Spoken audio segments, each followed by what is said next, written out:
Close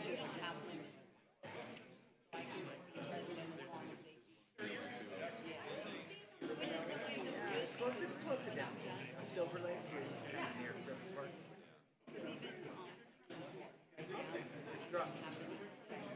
Yeah, me too. Born at Kaiser Interim City. Yeah, sure. To Van Gogh Elementary, Telfair Elementary, Medina Elementary. Well, Van Gogh is my neighborhood one. Up by like Balboa, Rinaldi, like north of Rinaldi. Yeah. There's a neighborhood ranch called Miller Ranch.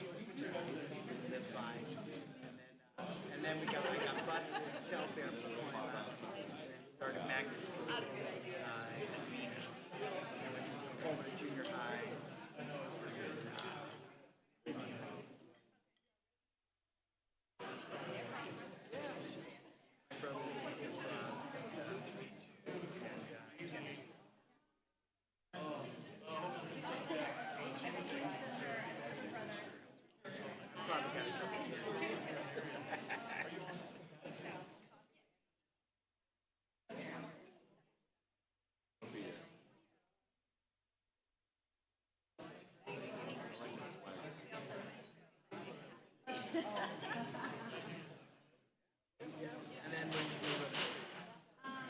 Call the meeting to order. Right at 6 o'clock. We'll start with roll call. Trustee Wood? Here. Trustee Tarpley? Here. Trustee Brady? Here. Trustee Terrell? Or they don't know Here. Trustee Griffin? Turn your mic on. I'm here. Student Trustee Reyes? Here. Superintendent President Dr. Walden? Here. All right. Then we have Pledge of Allegiance. Who wants to lead us? Any volunteers? Kelly Cahan want to volunteer? She tried to move sides on me and I spotted her.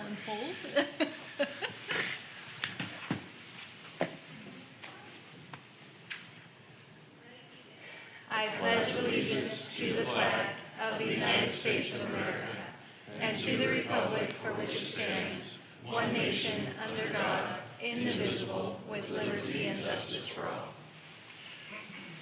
Thank you, Kelly. Trying to hide from me. All right. Any? Pastor Josh. Oh, yep. Pastor Josh. Pastor Go ahead. Josh. Joe Brady. Come on up and lead us in invocation. And thank you for bailing us out today, like usual. Last minute. Well, let's stand to our feet again one more time. How about that? And we'll take a moment and pray and just pray God's favor on this great institution. And so, Lord, we come before you this evening. Lord, I thank you for those in this room, Lord, that represent so many staff and students and administration. I pray, God, your blessings and favor upon our college. Lord, we thank you for the impact that it's making here locally and truly internationally. I pray, Lord, tonight for your grand wisdom, Lord, for every decision that's made, every speech that's given. Lord, we give it for your glory. And we pray, God, that your abundance will be upon our college. Lord, I pray continue to open the floodgates of finances through our state and county and national offices. I pray over staff, Lord, your blessings, and be with every student, Lord, cover over them, protect them, and walk with them. In Jesus' name, amen. Amen. Amen, amen. That last part, yes. Josh, we call that a Hail Mary pass. Thank you very much. All right. Anything deleted, corrected, or pulled? Nothing. Nothing. All right. So public comment related to non-agendized items. Let me read the blurb here. At this time, the Board of Trustees will listen to communications from the public on non-agendized items pertaining to college business. Each speaker is limited to one presentation per meeting on non-agendized matters. Public comments are limited to 3 minutes per individual and a total of 15 minutes per topic. Speakers will be timed electronically, and all speakers will be called to approach the microphone at the appropriate time to speak. Only those who have been recognized by the board president will be permitted to speak. State law prohibits the board from addressing any issues not included on the agenda, also pursuant to Board Policy 2350. I see we do have a stack of non-agendized public comment. That's great. Love to see everybody coming out, taking an interest. But let me just say this. Before I was on the board, I would see people give public comment on non-agenda, and then I would see the board sit up here and smile and nod and maybe say thank you. And I always thought, well, that's dismissive. They don't care, or they don't whatever. I always had an opinion. And then when I became a board member, I learned that it's a violation of the Brown Act to make any kind of a comment in support of or voice against. So just to let everybody know, don't feel like we're ignoring you. Don't feel like we don't care about what you're saying. We are legally not permitted to provide any response to a non-agenda public comment. So with that, let's start with Rhonda Leon. Put that one on this side. I don't know which topic. Rhonda Leon? It says, oh, agenda. It is an that agenda okay? item. Which agenda Yeah, item? so Budget of Spring Valley Lake? Is that an agenda? No, there's no budget of Spring Valley Lake. No, there's no. Rhonda, are you referring to the comments by Vicki Fitch? That's just a non-agendized item. Right, that's just an elected official report. So the comment would fall under non-agendized. So you're welcome to speak, absolutely. okay. Any question? I wasn't prepared to speak, but thank you. You don't want to Since- speak? I do. I love to speak. Thank you Okay. so much. I was like, Um, why'd you fill this paper out if you that didn't want to means- speak? No, I wasn't prepared. I didn't know I was going to speak, but thank you for letting me speak. I appreciate you. I am an alumni of Victor Valley College as well. So I got my first degree here, and then as Azusa Pacific, my master's and bachelor's when they were on campus here. So thank you for that. I appreciate this college very much. I have a lot of memories of a great school time here. The reason I am speaking is just to let you know what happened at our meeting when our treasurer was ousted. So we have had a treasurer that has been with us now for about 1.5 years-ish, who has dug into a lot of seemingly unprofessional practices by our board and general manager, it seems as though. We had an audit done, and they saw 8 major mishandlings of Spring Valley Lake funds, ways, means, things of those nature, and then 4 minor issues. So altogether, 12 mishandlings that our treasurer has been blowing the whistle on, well, our ex-treasurer now, unfortunately, has been blowing the whistle on for over 1.5 years. So at our last meeting, which was called at the last minute, it was called on a Friday night at 3 o'clock on a holiday weekend, and we all got there at Tuesday at 6 o'clock.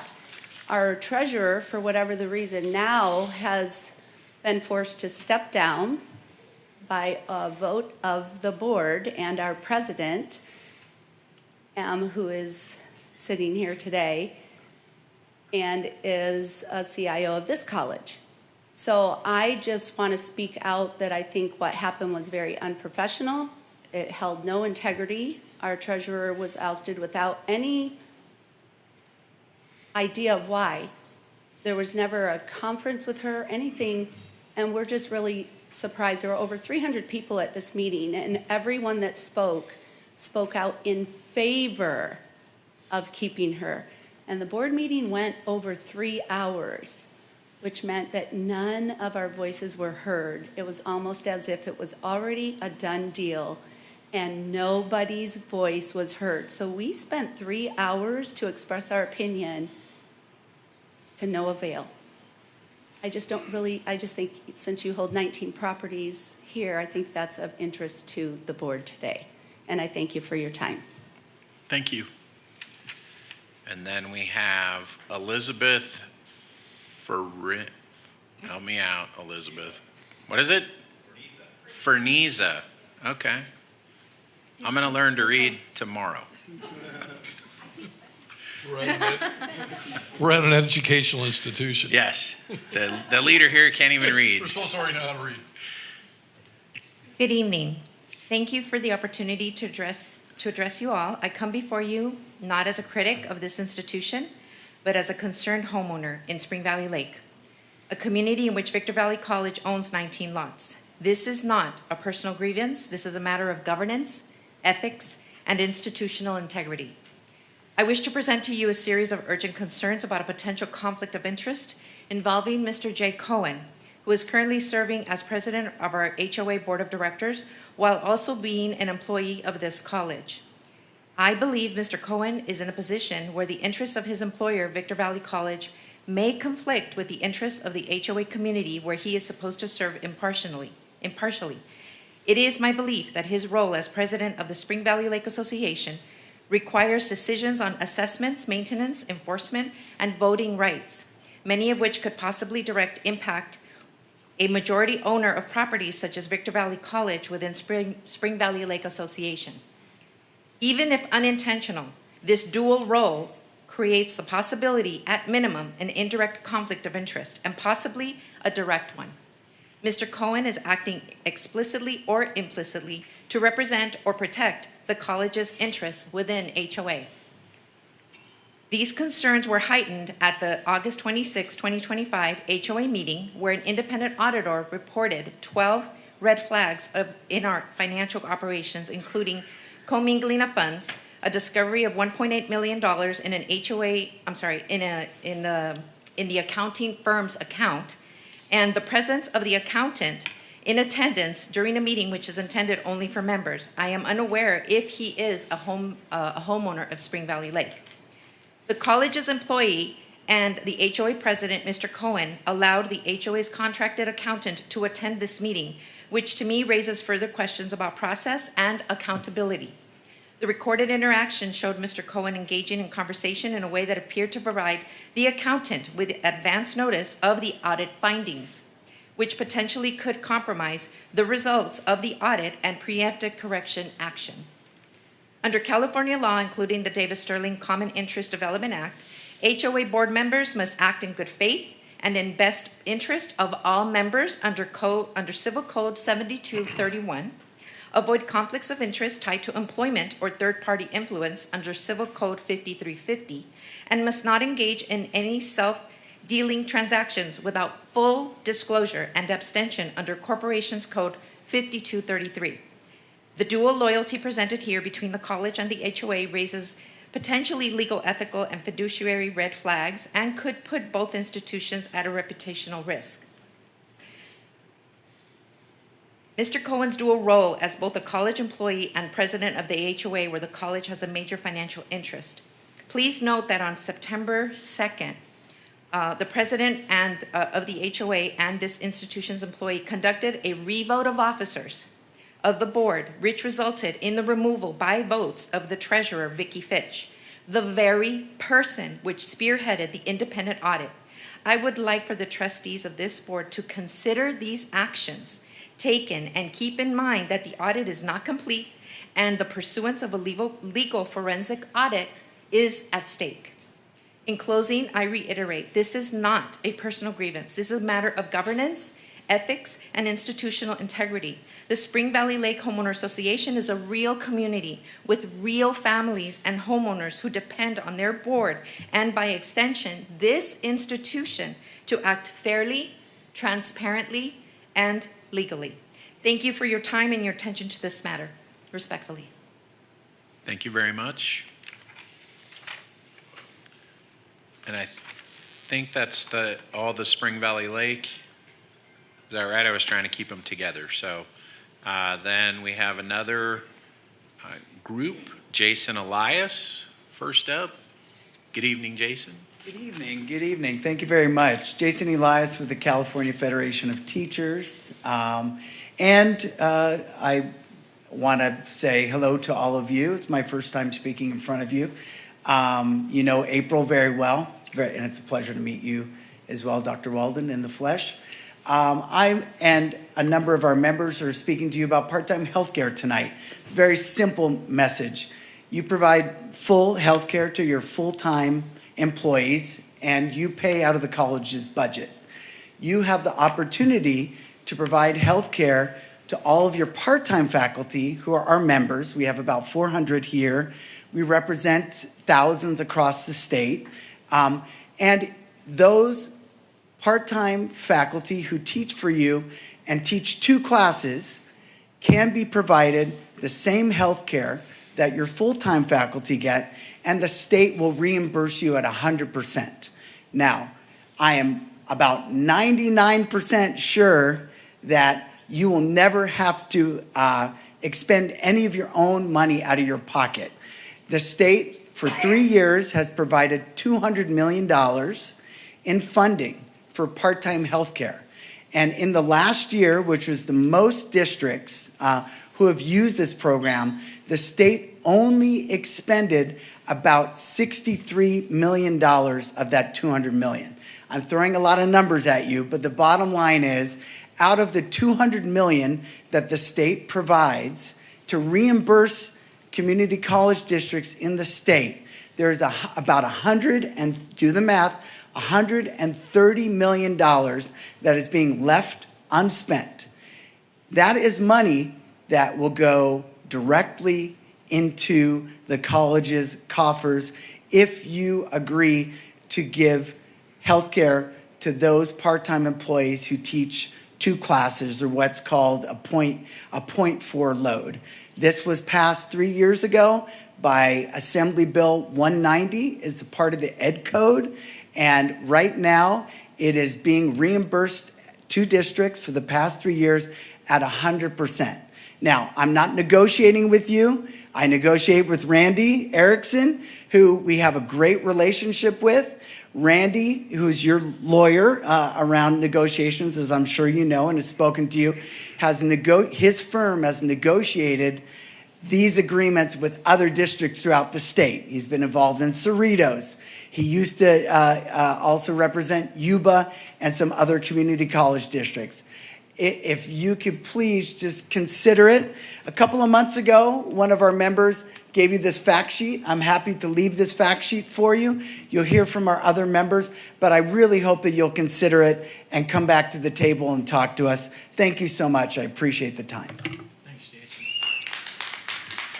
Thank you, Jason. How about Christina Hahn?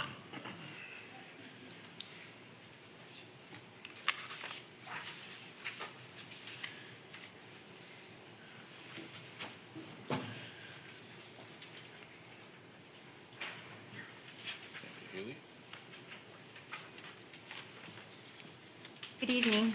Good evening. My name is Christiana Hahn, part-time instructor in the ESL department. I'm here to ask for support in providing 100% health care coverage for our part-time faculty. These are dedicated professionals who are the foundation of VBC. This is a matter of basic equity and essential for the well-being of faculty and students. Fully supported faculty lead to higher quality education and better student outcomes. Currently, 17 districts are utilizing that 100% healthcare coverage program. One is Los Angeles Community College District, which offers 100% paid healthcare to part-time instructors who work not 40%, but minimum of 33% full-time equivalent in a semester. The benefit provides the same coverage options and cost sharing as full-time faculty, and the district receives reimbursement for the costs from the state of California. Eligible part-time faculty and their dependents can enroll in the same medical plans offered to full-time faculty.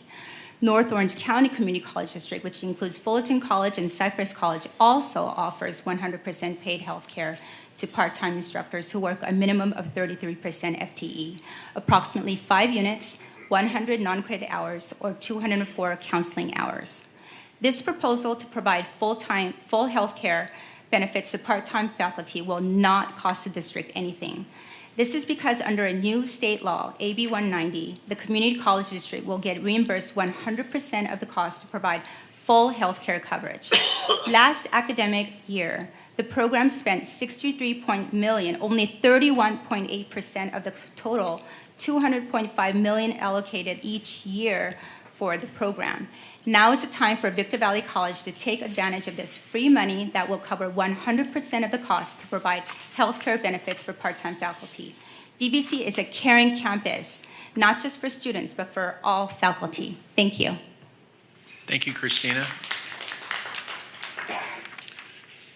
And then, how about Brianna Moss? Welcome, Brianna.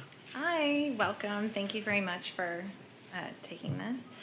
I wanted to talk about the same issue that we are talking about, which is parity for healthcare. Per Google, the state or condition of being equal in regards to status or pay. So it would be nice to be equal with our full-time faculty.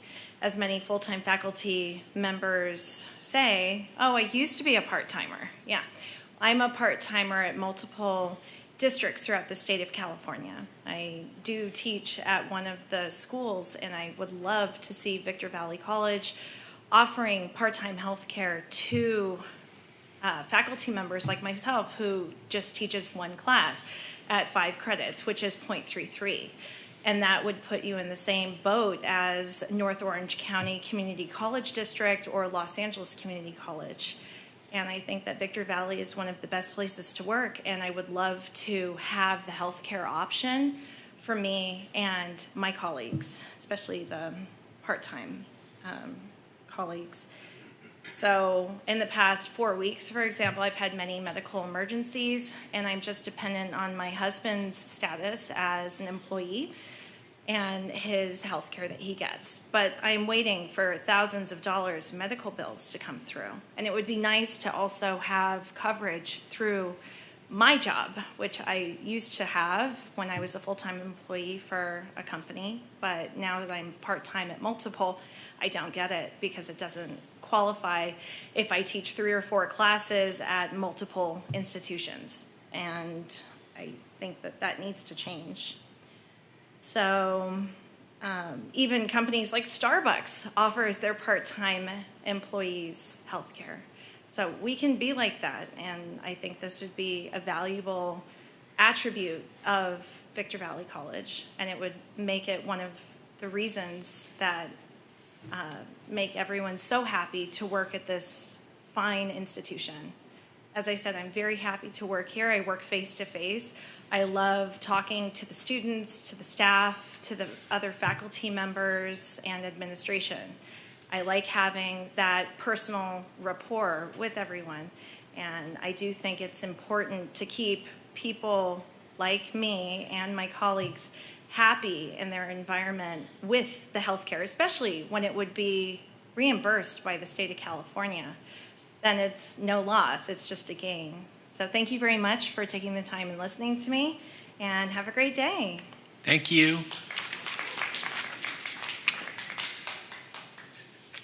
And then I think last but not least, Michael R-A-B-I? Yeah. Okay. Your handwriting is about as good as mine, so. I know, that's why I type everything up and I tell my students to upload the assignment on Canvas. But I'm not here in that capacity. I am here to talk on behalf of all my faculty members, all part-timers. We're just seeking that same equity because we love our jobs. We do what we do for that exact reason. But then, you know, if I have to pay for insurance out of pocket, that is a cost I can't afford. So I have to go without, you know, unless you're able to find yourself a university job, and sometimes those are not, you're able to hold on to those. So, you know, if you work at multiple places, it would be nice that as a state, the most progressive state in the union, and Victor Valley College, one of the most progressive community colleges that I've seen, love working here. And, you know, studying government as I have, utilizing our resources not only to help our students, which, you know, I have always sitting back and thinking, what more could we do for them? And on par, what more could we do for our faculty members, right? The ones who deliver the programs, the courses, because there's more of us than there are of the full-timers, right? So we're the backbone of this school, providing these different classes that the students could take so they achieve their dream. We've already achieved ours, right? We are in what we want to do. We are in the careers that we want. We're helping them in their journey.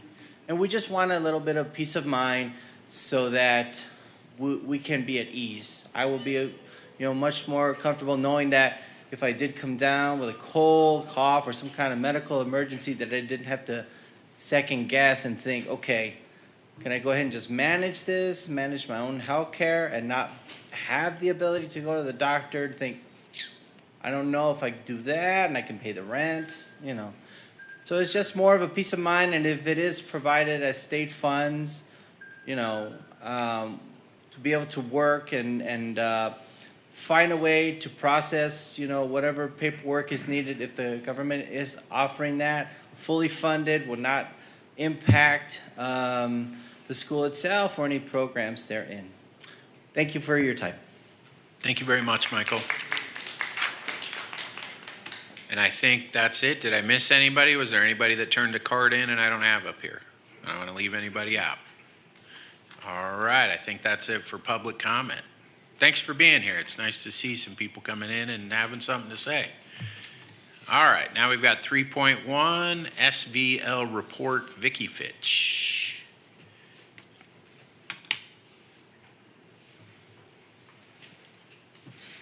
Hello, how are you guys today? Good evening. It's nice seeing you again. And as usual, I did prepare a statement. Can you guys hear me okay? Yes. To make it easy for you, but well, thank you.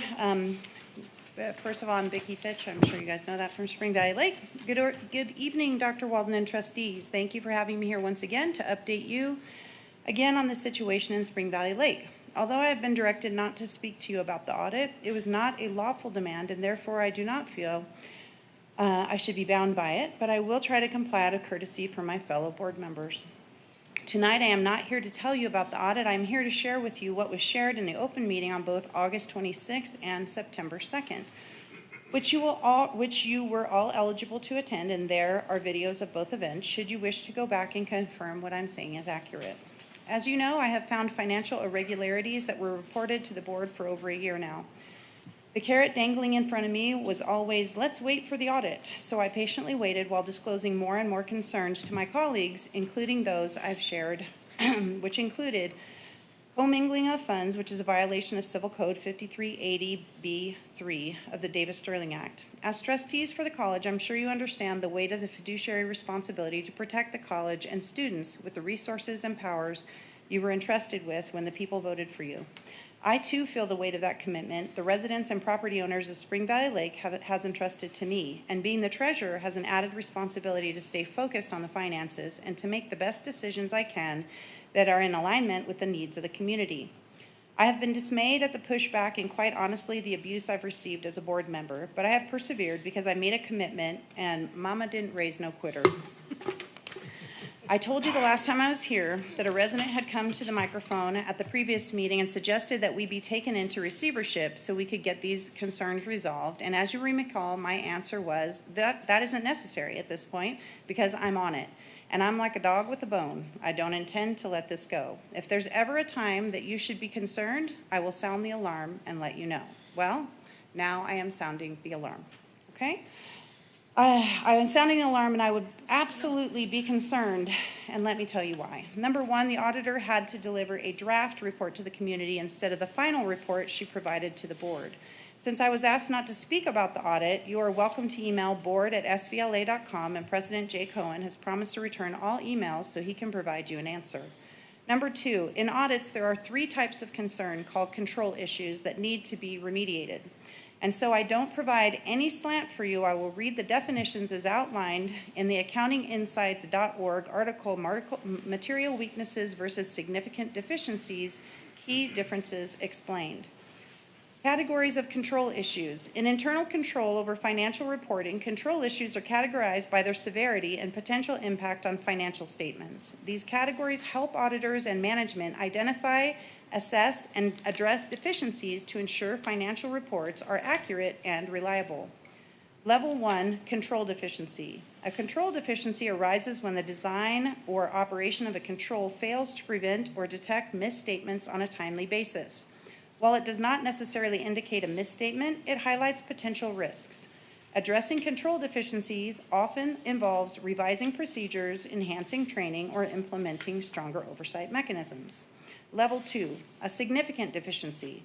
Significant deficiencies are more severe than control deficiencies and require the attention of governance bodies defined by the PCAOB as a deficiency or combination of deficiencies in internal controls over the financial reporting. They are less severe than material weaknesses, but still significant enough to merit attention.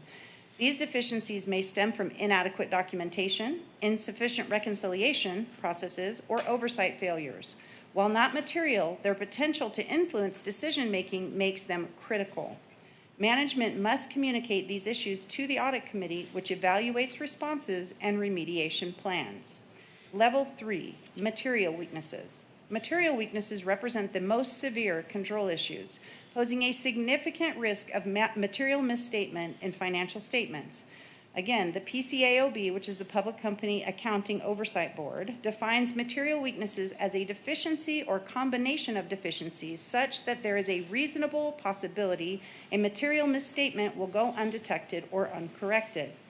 Examples include ineffective control environments, failure to reconcile key accounts, or lack of segregation of duties. Companies must disclose material weaknesses in annual reports and may face adverse opinions in their audits.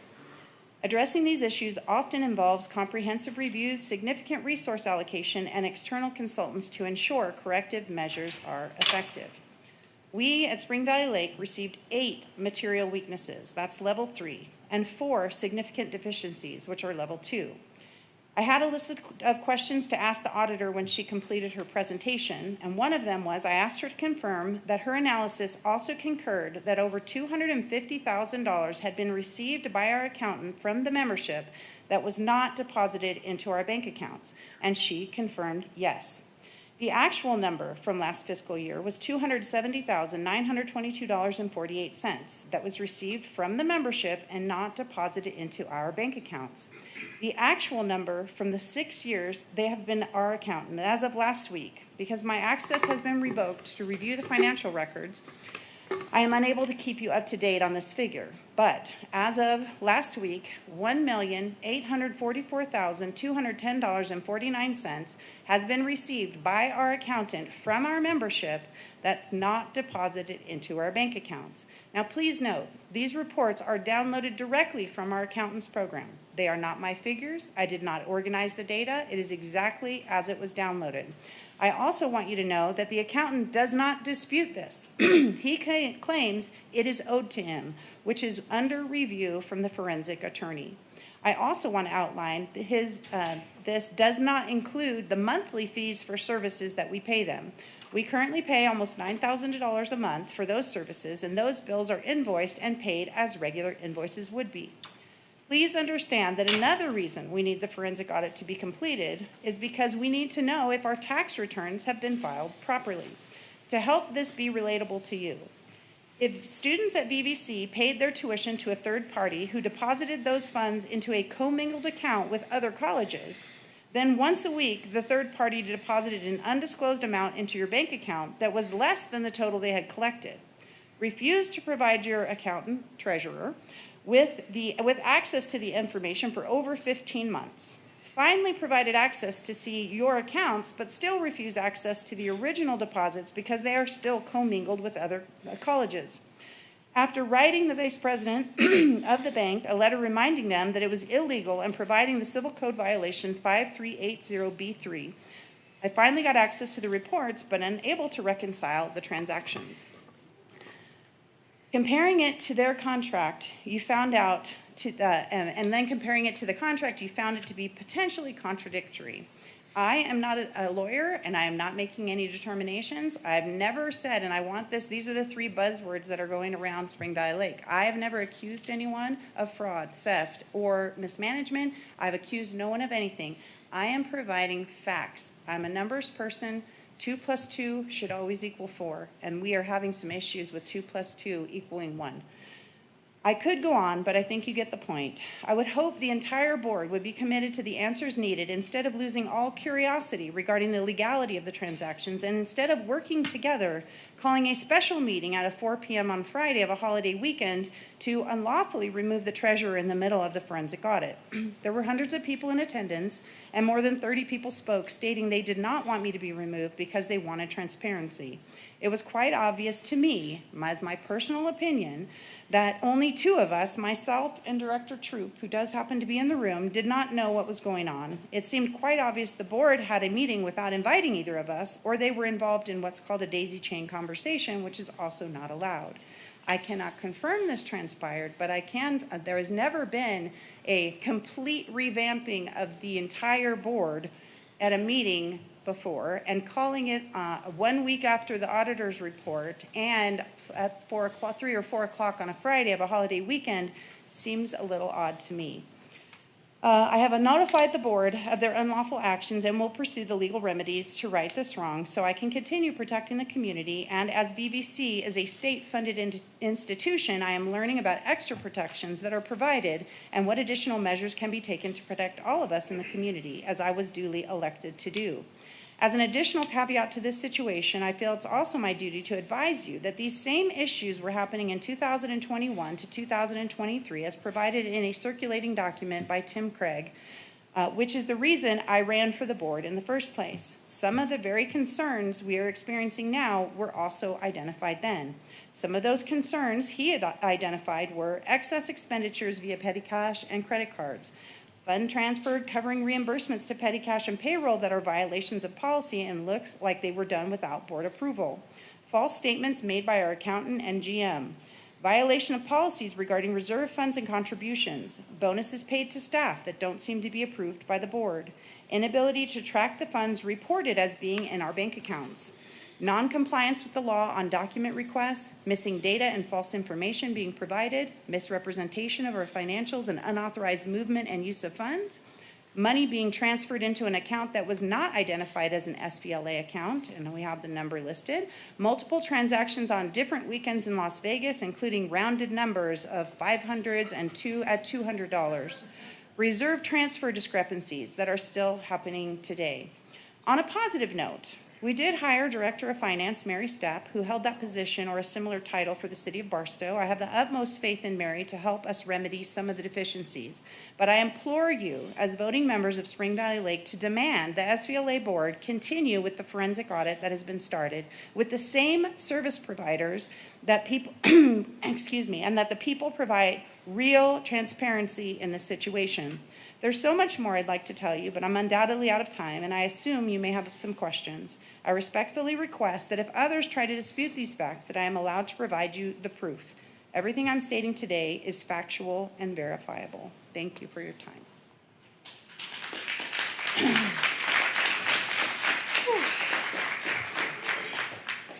Are there any questions? Yeah. Okay. Yeah. So you stated that we would be invited to attend said board meetings. Yes, ma'am. How might we be notified of these? Well, that is a very good question. I couldn't give Because you I've the... never seen an invite, just so you know. Sorry Okay. to talk over you. I don't know the answer to that, ma'am, but I can get that back to you. You guys, as the board of directors, should be invited to the meetings. You have 19 lots there in Spring Valley Lake and should be participants, but I can find that out and verify that my statement is correct. Okay. I mean, luckily we have a board member that lives in your community and represents that area. You know, I'm District 1 of Victorville, which is not Spring Valley Lake, but Joe Brady, as you all probably know, he represents Spring Valley Lake on our board. This is quite a different update. Yes, ma'am. So I'm just trying to process all the information that I've been given, and it's interesting for sure. I would, as a board member here, if I were to hear those kinds of things going on here, I would absolutely ask some more questions and want some more information. Definitely. I'm a little bit, I think the word might be irritated because we spend a great amount of time talking about Spring Valley Lake only, and that is not the only area that we represent. I represent Victorville, Adelanto, Hellendale, Oro Grande, those areas. We don't have any updates from those communities unless, you know, elected officials come. So I appreciate you coming. also, we spend a great deal of time listening to those of you that want to be elected onto that board. Give us your stories as to why. We spend a great deal of time trying to be very fair and equitable and take into consideration everybody's thoughts and words and expressions and whatever. And we try to be fair, and we do this whole rubric and a matrix, and it's very complicated. And to hear that we spent time doing that, and then the people that we voted in are now magically ousted is interesting to me. I am not apt to take that amount of time to do that anymore if nobody's going to consider that amount of work that gets put into those votes. So I'm not really sure what Wild Wild West situation is going on over there, but it's inappropriate, and it is actually angering me. I don't understand it. I don't know that I want to understand it, but I'm sick and tired of talking about it. I'm sick and tired of hearing it. Joe, would you like to give us any information as the member of our board that lives in this community? I'm like kind of mad right now. I understand, ma'am. I don't get it. Trustee Tarpley, I've had the pleasure of working with you for years. I don't know where to start, but I'll try to make this short. The meeting was called by the board president under the direction of, I believe, Mr. Tinley. I think that's the attorney who writes cease and desist letters to people like me when they don't like the things that we say, at like 3:30 on Friday afternoon of Labor Day. That's fine, but I don't remember my invite to that. Well, no. So, unfortunately, I changed what I was going to do accidentally. So I'll just tell the board this. If it wasn't for somebody in my staff that went into the server and found some data, we were able to email out 2,952 emails, 1,542 were open, 188 bounced, 10 unsubscribed, and filled the room. Ms. Rhonda had said there were 300 people. There were about 225 was literally breathing room only. The meeting went for 3.5 hours. There was no doubt, and there's a board member, a friend of mine, CJ's here, and our president of the board's here. Can you wave so I know who you are? Thank you. So he's got a great pizza place up here. Him and his wife Tammy do. After 3.5 hours, I counted almost 40 people. I asked the association next day for a list of those that spoke, and I was told you have to wait till the next board meeting. The board meeting, I believe, Vicky or CJ or Jay, is what, the fourth Tuesday of the month? Yes, ma'am. Unfortunately, I've got a life sometime, and I would think that we could have somebody there. But what disturbs me the most, I've been around politics my entire life. I have been to over 1,000 meetings where votes have been taken. Mm-hmm. I have never seen what I saw that night. The board voted without, there was not even a discussion, and as I've said, and some people will say, I've said this on Facebook, they should have faked us out. They should have made it sound like they were going down a path and not going to. There was no doubt that they're going to get rid of Vicky Fitch. What I haven't been able to find out so far, and I've tried, and I've been cut off, is what did Vicky say that was wrong? So I went. She posted on Facebook, on the big Facebook page. I talked to the person that owns that page, he's vice president of the board, so he took it down, and he said to me at 10 minutes to 12 as I walked into a lunch a week ago last Friday, well, I agree with Vicky. But he took down her post. What she posted was just some facts. So I was told by a former board member who's not here tonight and is not on your board, we've been trying to get rid of Vicky for over a year because we don't want to hear what she has to say. And she's just all about this audit. And I think what bothered me the most was the lack of transparency.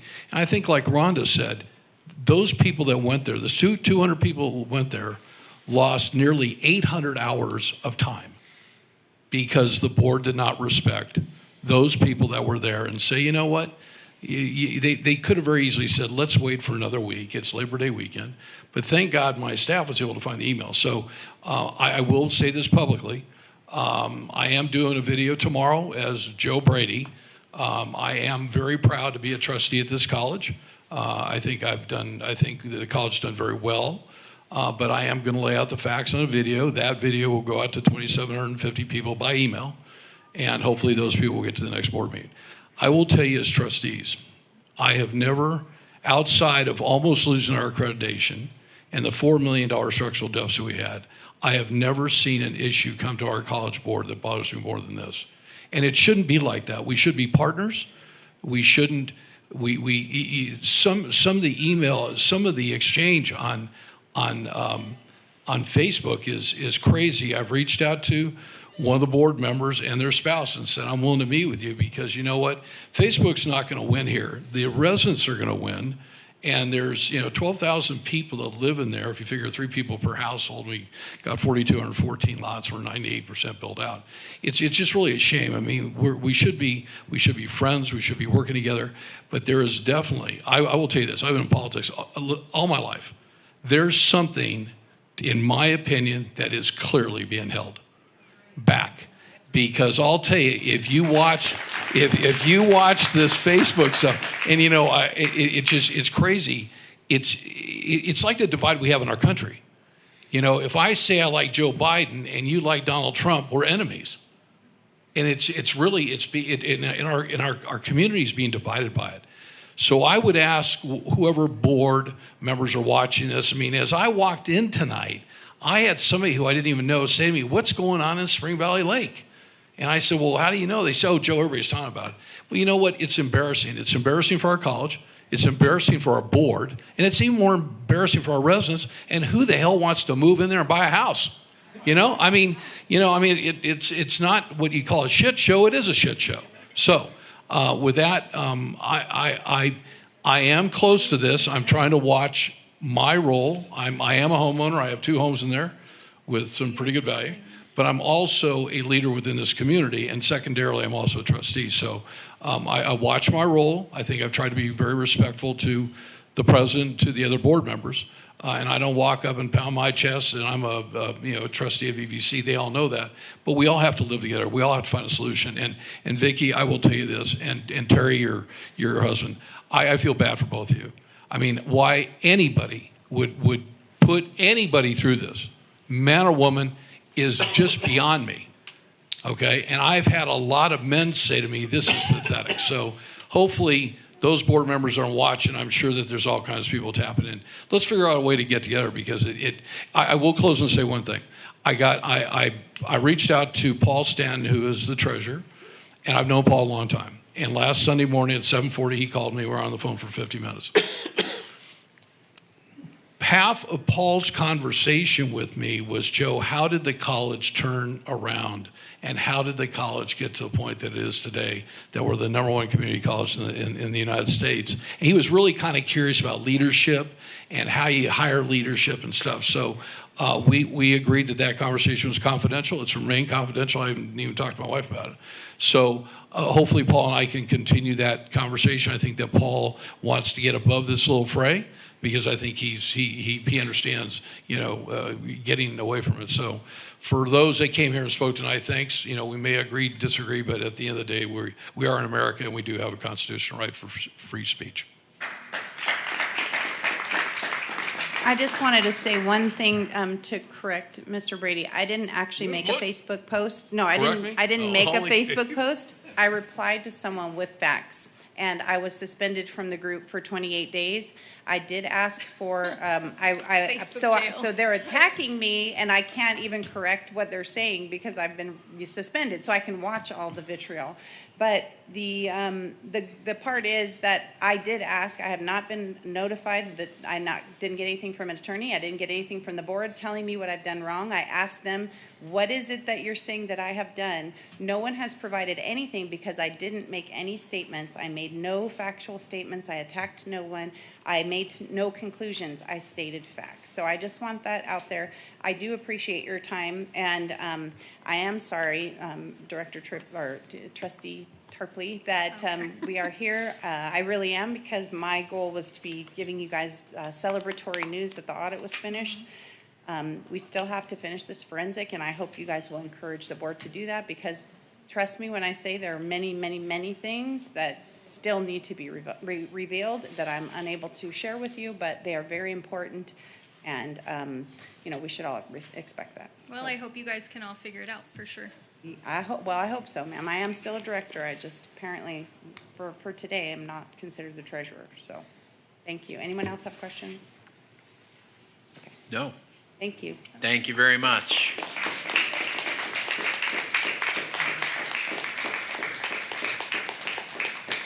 All right, 4.1. So I believe, somebody correct me if I'm wrong, we did just last week have our retreat, our board eval, and we did just draft our new goals. So I believe we are not having a report out on goals tonight. Did I get that right? That's correct, because you evaluated your goals for this last year, and next month in October, you'll be voting on this coming year's goals.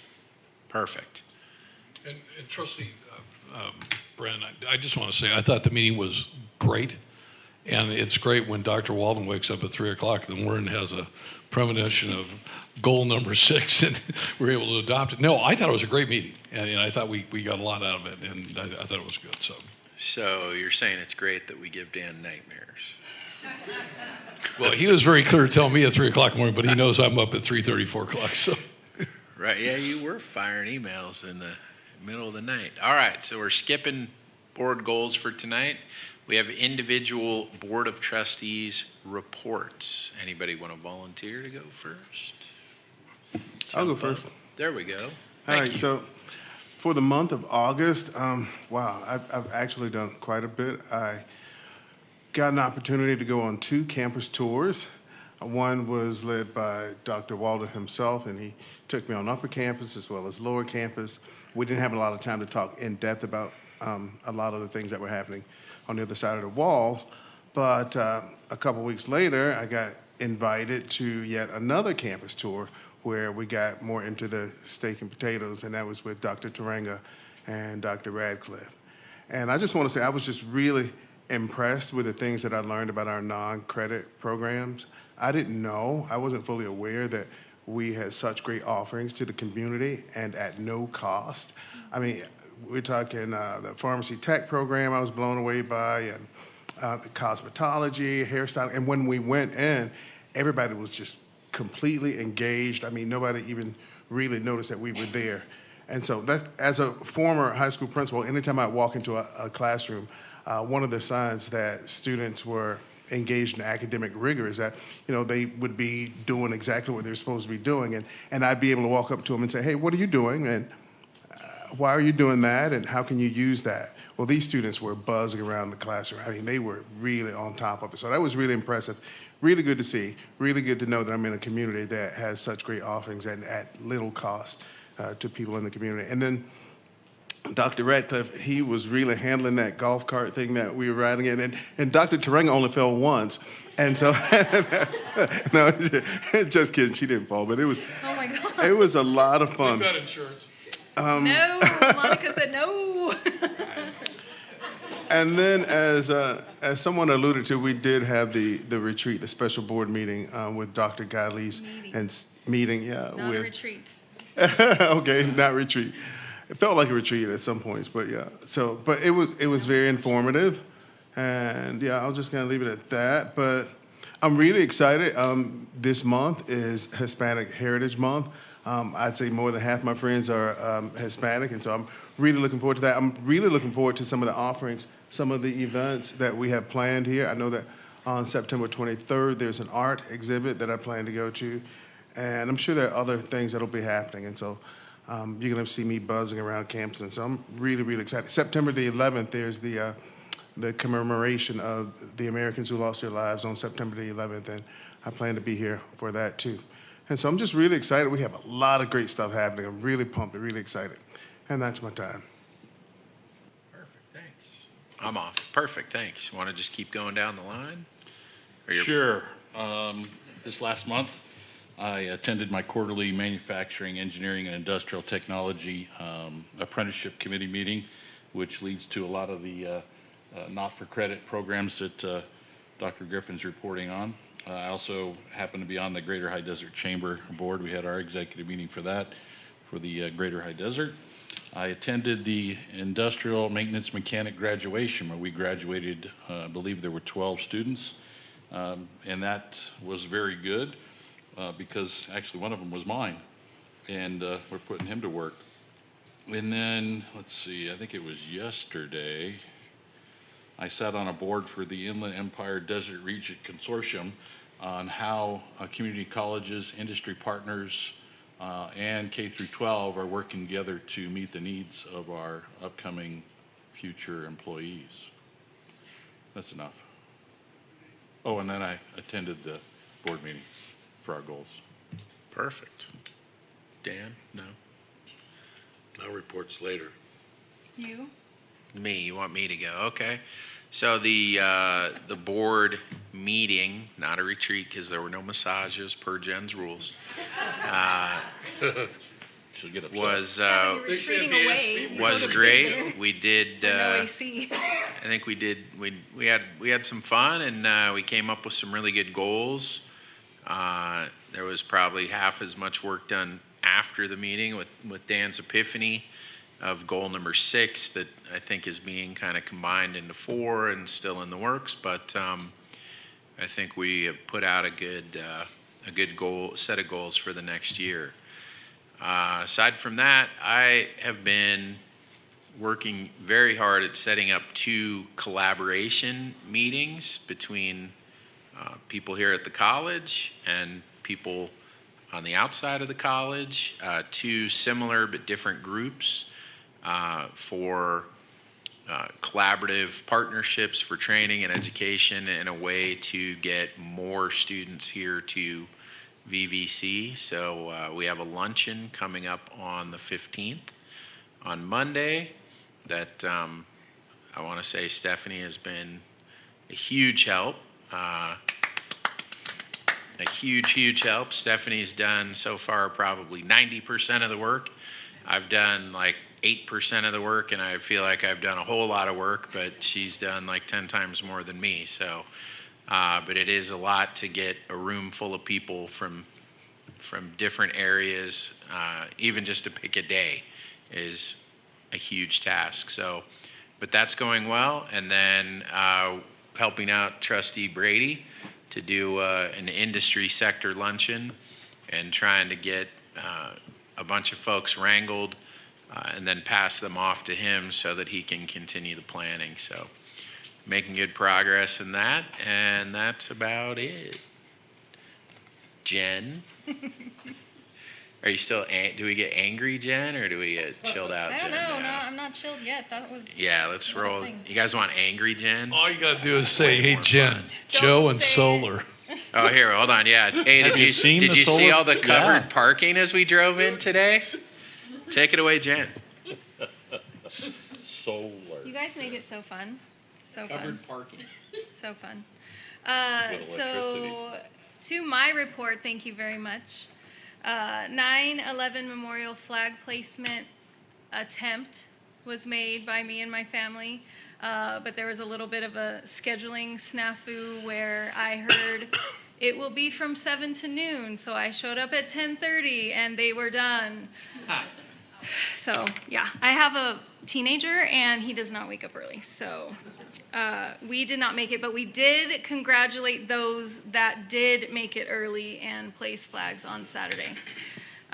Sorry to have missed that. I was very excited to participate. I do really just appreciate the fact that we honor that day. I absolutely remember exactly where I was when that occurred, and it still takes my breath away all these years later.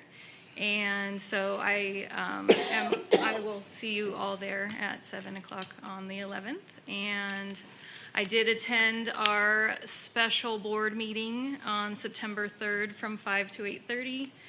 We did quite a bit of work evaluating our goals for this year and if they were achieved. What time did you say the 911? 7 in the morning, right? No? 7:30. 6 to 7. 10:30. 6:37. Am I close? Why am I the scheduler? They'll tell you. 6:30? Just say it out loud. We're going to listen to Haley because I don't know anything and I apparently can't get to anything on time. So, 10:30. what's the time? Shush. 6:30 a.m. and then we're done at 7. Right? Is that what I read today? That's what you read. Right? Shoot. Okay. I need a break. I need a technology break. Okay, and then the next day on the 4th, attended the VVC Foundation President's Circle Luncheon, and I have to say that there was a very special presentation, and I don't want to take away from Kirsten, but everybody was crying, including me, so it was amazing, and I'm going to let Kirsten tell you the rest about it. And of course, my teenage son is playing for 2 baseball teams, so I am running around ragged, and I just continue to say no to volunteering on those baseball boards. No, thank you. So Robert keeps arguing with his sign language over there. I don't know what. But it is 6:30 until 7. Jesus. From Robert Sewell, I got this in my email right I'm going to be there at 6, and I expect donuts. The box ones. Sure. Are you bringing them? Sure. You announced it at 6:30. We sent it out to the whole campus. It starts at 6:30 proper, ends at 7. Our music department will be there at 6:15 with free post brass. So what was all the sign language about what she was talking? Okay.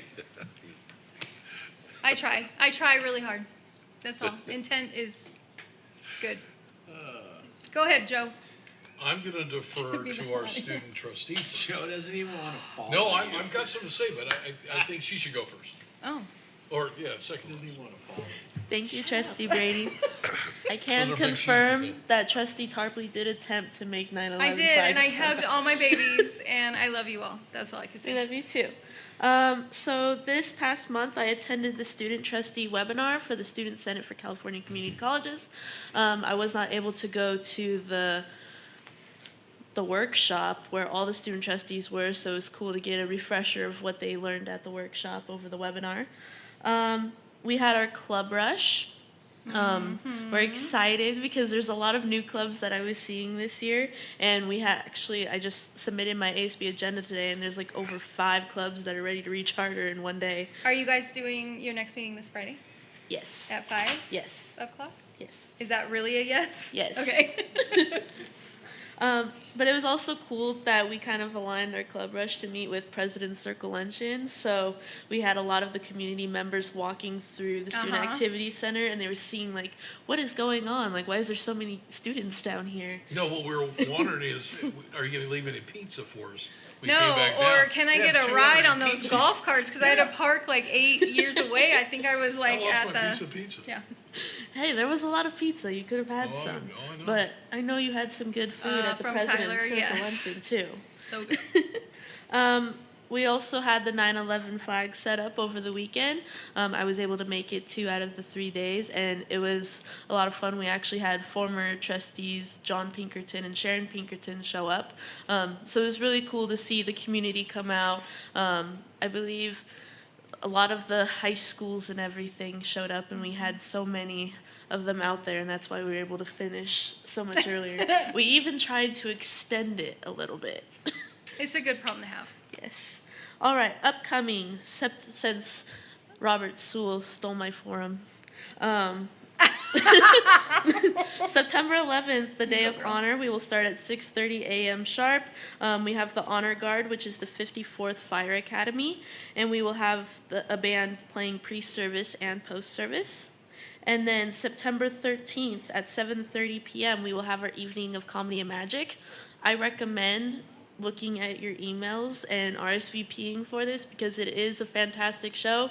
I've gone since I was little. Like, these are world-renowned magicians. They do Vegas, Masters of Illusion, Disney. You will not regret going.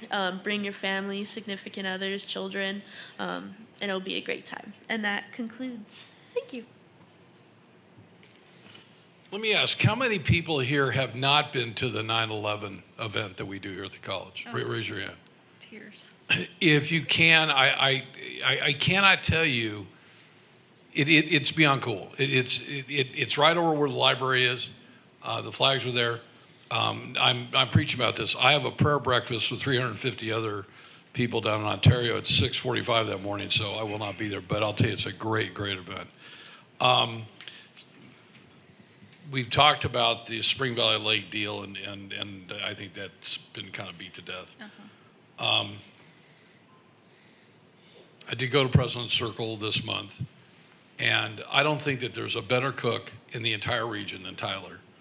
And today, his students. His students, and they just do this incredible job. Well, you know, they now, I think today was the first day that they've been back. So, you know, you get this email in the morning, and you look at you look at the menu, and the menu had like this double, triple grilled cheese, grilled cheese sandwich.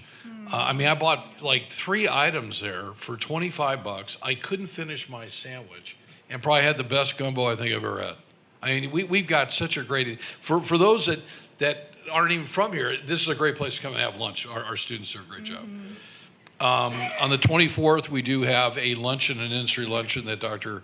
Mackenzie Tarango and Charlotte and Dr. Todd are a part of. This one is on wastewater. So we have VVWRA, we have one of our members of the foundation, Darren Polson, will be there with Colby.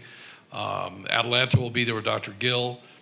Big Bear's coming down. While they're not necessarily in our region, they're still going to be a part. We've got, I think, 15 signed up so far, so that's going to be a really good lunch.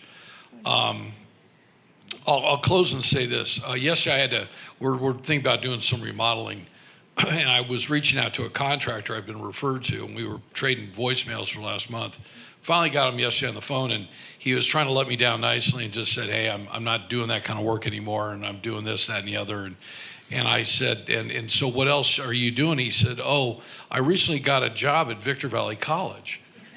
And I said, really? I said, and what do you do there? And he goes, oh, I'm a part-time, Richard, he was like blowing smoke for you, dude. I mean, I'm telling you, if I told everybody who this guy's name is, you'd give him an A right away. But so he said, I just started there, and this guy's been in the construction industry like 40 years. All the way down to that Dan Walden guy, that dude is so cool. I mean, I sat there. No, Dan, for a minute, I mean, the tours, I mean, this guy was so jacked about this college, and I was so proud because he's lived up here. He had no idea how great this institution was. He did a tour. I guess you did a kickoff for these new employees or whatever. But, you know, the guy just said, and that Richard Ratcliffe, man, that guy just does this. So, Richard, congrats. You know, it's so nice. We live in a world where nobody wants to say anything nice about anybody anymore. And it's so nice when you get on the phone, and what should have been a 2-minute conversation was a 25-minute conversation. Dr. Walden, congrats. And that's all I've got to say. All right, a couple of things. First, I want to point out that I believe our lady football team is up 1-0 out there at the half. 2, I think He means soccer, everybody. Soccer. He's talking about the soccer team. No. I'll translate, yeah. Women's football. That's what's happening out there. That's Okay. football. What's on the program, buddy? And next, I think we've kind of gone a little long. We're going to get into budget reports, and it looks like they're just about to start the second half. So this is what I'm hoping. Play along with me. Let's take our technology break, but let's start our break by everyone going out to the fence line and cheering on our women's football team. Just for a second. Just go out and give them a clap. They're just starting back up right now. Can I go to the bathroom break? Yeah, you said you needed a bathroom break.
So unfortunately, I think we might have been the bad luck charm because now it's 1-1 tied. So sorry, Lady Rams.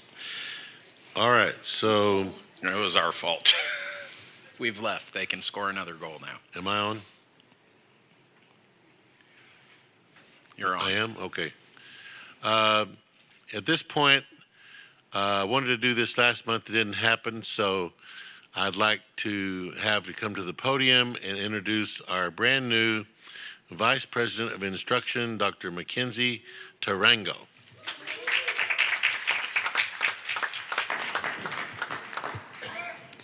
I was prepared to give my speech when all those people were in here. Now I'm sad. All right. Dr. Walden, Board of Trustees, I want to thank you for the honor and the opportunity to serve as Vice President of Instruction at Victor Valley College. As alum of VVC, I took my first class while I was a sophomore at Hesperia High School. After graduating high school, I came straight to VVC, where I graduated with a 4.0. No, I'm just kidding about that 4.0. I wasn't college bound, and I was a first generation college student who worked full time. So it was a little bit of a struggle to make it through that academic journey. But I finished within 2 years, and I transferred to a university. I share that story because I want you to know that I have witnessed the growth of the institution firsthand. And I know from personal experience how impactful VVC can be, both to our community and to each individual who walks through the doors. The lives it changes and the families it uplifts is immeasurable. My husband is a VVC graduate. My children are current dual enrollment students. And as a lifelong resident of Victor Valley, I have countless friends and loved ones whose lives were transformed here. So I humbly thank you again for this opportunity and commit myself to preserving the integrity of the institution while expanding opportunities for our community and its future. I take this responsibility with deep gratitude and with clear understanding of the trust that's placed in me. So thank you.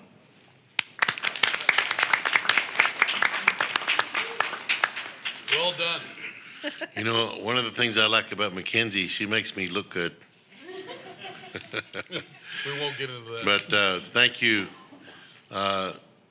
You're just awesome, and you deserve this position. You've worked hard, and it belongs to you. So congratulations, Chief Instructional Officer. Pretty good. All right. Next, we have this wonderful time of the year. The law says that we have to pass, all the community colleges have to pass their final budgets for the fiscal year by the end of September. And since we have this time already scheduled, I didn't think the board would want to come back on September 30th to vote and to hear about the budget. So we're going to have a presentation now by Dr. Eric Freeman and Jackson Cowell. Jackson is our Director of Fiscal Services. Is that the title? Mm-hmm. I got lost in the titles in the cough study, so don't blame any of that on me. So anyway, we will hear from them. And all this, by the way, will be also shared with the college in an open forum in a few days. Thank you, Dr. Walden, Board of Trustees, and Dr. Walden, thank you for the opportunity to present the final budget. I came to you earlier this year with a tentative budget, and so here's our final budget. This will be the last budget presentation. No budget presentations in November this year, so this will be the last one and final. So, I shared a slide last time on where we are in the budget process, and as you can see, it started in January. We've gone through many iterations of the budget cycle, and we're currently in adoption this evening. One thing I would like to point out is there's like an orange colored circle. So typically the final budget is based on principal apportionment number 2. This year the state gave us an early recalc. And so what that means is 24-25 isn't really finished until February. So they're going to give us final numbers in February. They gave us a little snapshot of what February is going to look like. So instead of principal apportionment 2, this budget is based on early recalc that we usually receive in February. And that's for the ending fund balance for 24-25, as well as our estimates for 25-26. So just a couple state budget updates.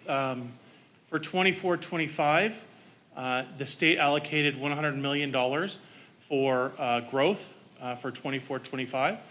But for 25-26, it was only $40 million. So a 0.57 growth factor for 25-26 system-wide. We were kind of hoping for more, but if you add those, or that much in each year, but we did receive for 24-25 some growth money, significant growth money, and I'll share a little bit about that.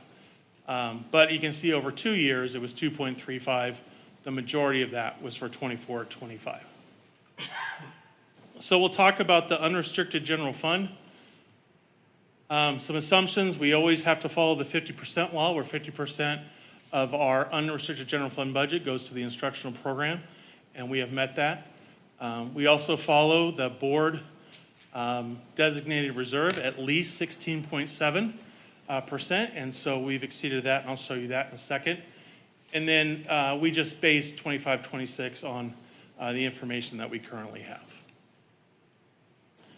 Some revenue assumptions. Like I mentioned, we use the 24-25 early recalculation, Exhibit C. I'll share that in a second. We still do have some unfunded FTES, 1,494 student FTES. There's no deficit factor. In the past, the state has passed a budget, but applied a deficit factor to community colleges, and they did not do that this year. And then also a system-wide COLA of 2.3% was passed in the final state budget. So on the early recalc, we can find this on the Chancellor's website. You can see our unfunded FTES, 1,494 FTES in the amount of $7.9 million. Yeah, I believe it's unfunded, not unfounded. I'm sorry, unfunded. Yeah, well, we can find it. It just either. sounded funny though, unfounded, Yeah, I'm sorry. because we don't have the money. So Jackson and I looked for it, we couldn't find it. But thank It's you. in the right drawer. Yeah, okay. Couldn't find We'll it. look for that. Yeah, so I'm sorry, unfunded FTES. And so you can see 7.9. So if we were funded for our full-time equivalent students, we'd have another $7.9 million in the general fund. So what we do is we take that early recalc for 24-25. We take that number, our total computational revenue for 24-25, and that's what we base 25-26 on. So our early recalc, you can see, is $107 million. So you take that amount, and then you multiply it by COLA, and then you add the small enrollment growth that we're allowed. So you can see our total TCR is $111 million. There's other state revenue, other local revenue, and so our total revenue projection at this point for 25-26 is $123 million at this point in time. So expenses, our medical increase went up 4.2 to 7% depending on the plan. We had some increases in services and operating expenses. Every year we have a step and column salary increase, so many of our employees get an automatic step over on the salary schedule. And so we calculate that. And then we also have our faculty obligation number, and we call that our FON. So that's based on the number of full-time equivalent students. And for fall of 26, right now our FON is 33. So we need to hire 33 full-time equivalent faculty. But what we're going to do is this year, instead of saying, HR, can you hire 33 people in fall? We're trying to hire the 13 faculty for spring of 26, and then 20 more faculty for fall of 26. And so we've budgeted in the 13 for spring for half the year, but for next year, we're looking at least 33 new faculty members, full-time faculty. So do you mean 20 and 26 or 27?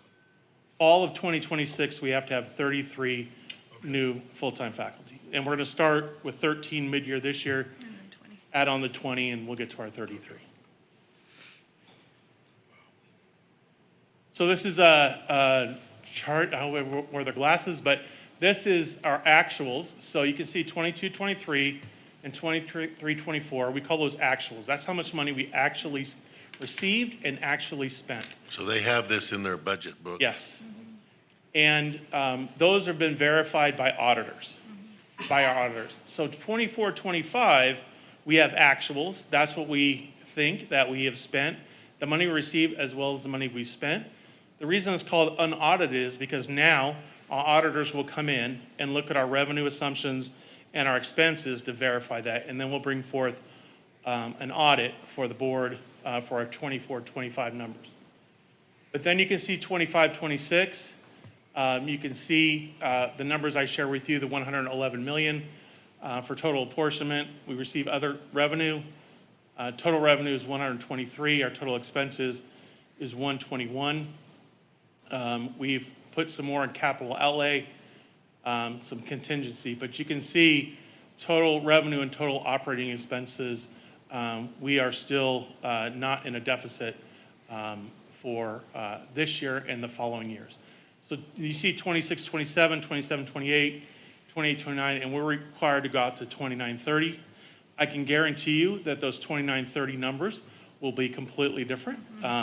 So no one really has a 4-year crystal ball, but we're required. So we look at the assumptions. The assumptions we look at is next year, COLA is estimated by the Chancellor's Office at 3.02. 27, 28, COLA is 3.42. Those are estimates, the best information we have. So that's where we do go out.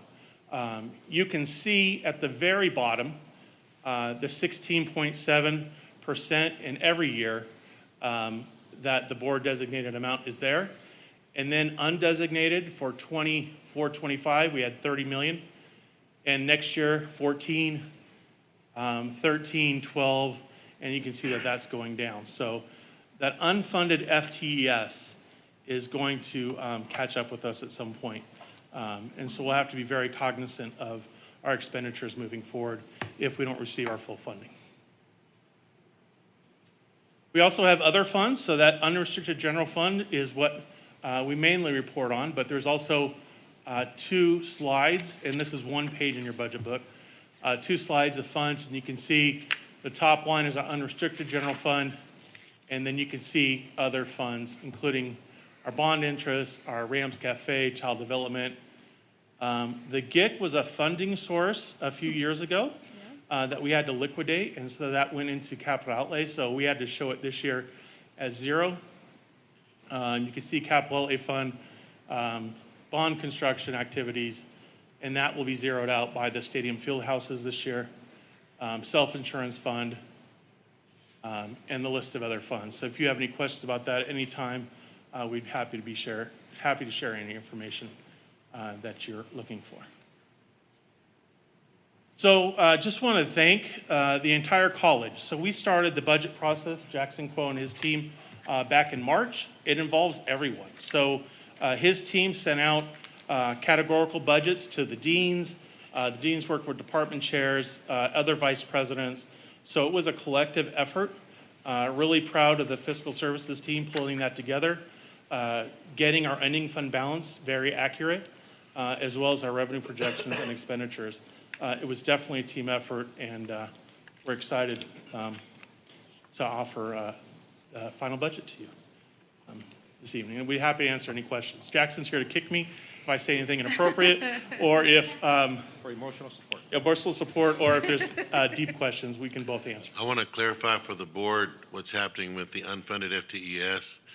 So there is a statute in state law that goes back to the 70s when community colleges were operating under you build it, they'll come. So the state was just in a frenzy of building community colleges, and so many colleges were growing that they capped the amount of growth that you could do in a year at 10%.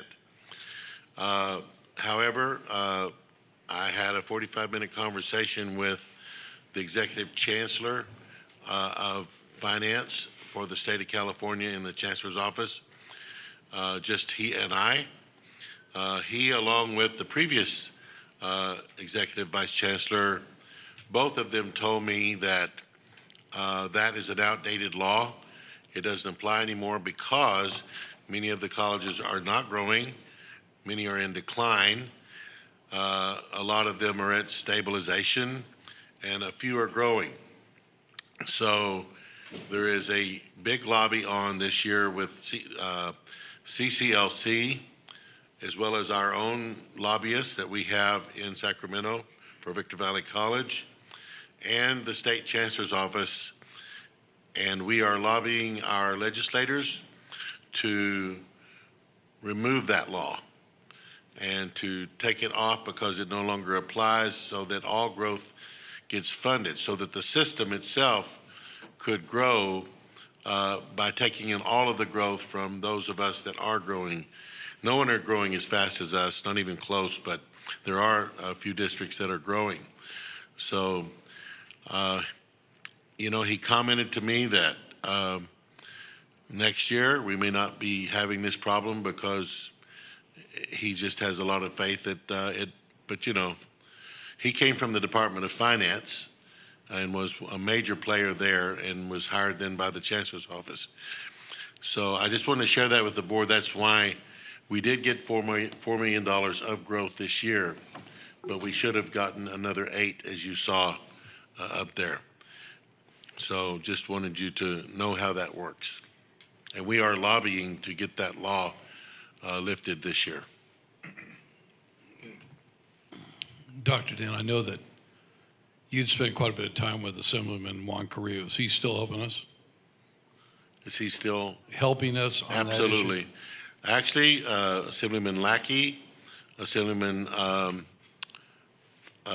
Carrillo, and also Assemblyman Boa. Senator. Oh, Senator. Yeah, okay. Rosalia Boa. Rosalia, and also Senator Suzette Valadares. Valadares. They are all. I haven't yet met with her. I've been trying to get. Stephanie's been working with her office to get me a meeting with her, but the others have all told us that they want to see us get fully funded. So we have a good, strong. In fact, according to Mark McDonald, who's going to be coming and making a presentation to the board, so that you can get to know him. He's our lobbyist. His words to me is that the legislature overwhelmingly wants to fund all of the growth in community college. They do not want any college being truncated on their growth. It just the law has to get changed, and we're hoping the first place we see that is the governor's January budget. Mm-hmm. If not, they'll have to try to get it in later on their own, but it would be really great if the governor started off with it. All right, any questions? Yeah, Dr. Freeman. Yes, sir. First of all, thank you so much. I can tell you and your team did a really good job of compiling the information, but I wondered, excuse me, do you have a copy of the one that you presented here? Because I wanted to follow along and take notes, but there were some pages there that weren't here in the beginning. No, we provide the budget book, so we can maybe ask Stephanie to get you that presentation. Sounds good. Thank you. Dr. Walden, if possible, I shared at our board meeting, I think there's two people in this room that remember G.H. Javapur, Robert Sewell. I spoke to him last week, and he's retired. If there's a way I could get this emailed to me, I'd like to email it to him. I think he'd be in shock. When I was able to brag to him where we're at, when he left here, the college was in shambles. About this presentation or this book? What do you think? Because he used to do what you did. Well, the book was already emailed to you last Tuesday. Okay. So you got that, and Stephanie will. So these slide presentations all have to be posted with the minutes of the college. So they're online. But what we will do, in service to the board, because that's who we're working for, is at least me anyway. We will get this slide presentation mailed to the entire board, and then you can share it with. I just think it'd be pretty cool because he left here, and when we got talking about the college, and then he shared with me, he said, Joe, I strongly suggested to Dr. Walden that he take this job up here. So he knew him, and he was just really proud of what I was able to tell him where we're at. And when I said we had 14,000 FTSs, he said, Joe, whoa. He said, there's absolutely no way you have that. I said, I think it's 14,239 or something. He said, he said to me, do you really understand what you just said? And I said, yeah, and we're driving, Deb was driving the car, and she's going, yeah, GH, it's really true. So it's nice to brag. We actually think it is at 14.2. We actually think at recalc in October, it may be 14.8. Woo. And Stephanie, thanks for sending it to me. I have ADD, and if I go to look for something, I find something else, and I lose track, so I appreciate you sending it. All right. Good job, guys. All right. Thank you. Thank you. All right, foundation. Kirsten. Good evening, everyone.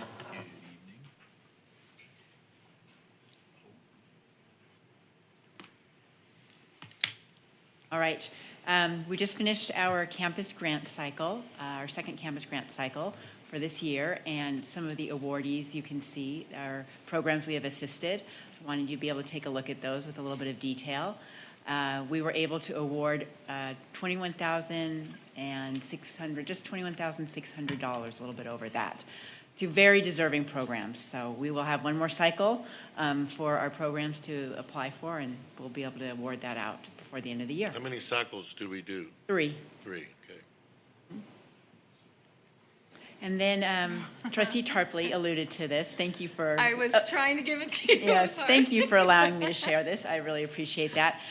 We've enjoyed a very special relationship with Yuhaviatam San Manuel Nation, and we wrote a grant with them for our Veterans Center, and they came up during President's Circle and were able to surprise Esteban with this check. He had no idea it was coming. So the 2 program officers are in this photo, and then there are 2 students in this photo, and everyone was crying. Everyone, the whole room. Everyone was crying. So this is a boost to help them service more students. That's what they plan to do with this money. $80,000. Yeah. It was amazing. It was great. And then also, these are our 5 new President Circle members that we just inducted. We had our largest President Circle member meeting I think in the history of it, at least since I've been with the foundation. And Dr. Walden alluded to maybe having to find a bigger space. We're planning to continue to sell that out, and we're getting more and more members, and the community support and the energy that was in that room was just, it was catching. So thank you to all of you who come and participate and spread the good word. I appreciate it. And then our Hall of Fame nominations. Our deadline is September 15th. If you can email them, drop them into our office. We're almost there. I just wanted to put that reminder out there for you. And that is all I have for this evening. Did you notice that your foundation is up for Best of the Desert? I did. Yes, I did. Thank you. So Best of the Desert nonprofit organization. We are. So everybody vote daily. You can vote daily. And if you have Oh, yeah. multiple email addresses, use them all. Yeah. Thank you. All right.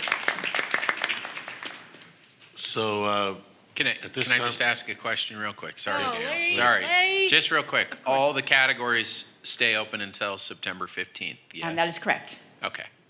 Sorry. Yeah. Sorry. including your law firm, right? No, he's talking about the nominations for the alumni Oh. Hall of Fame.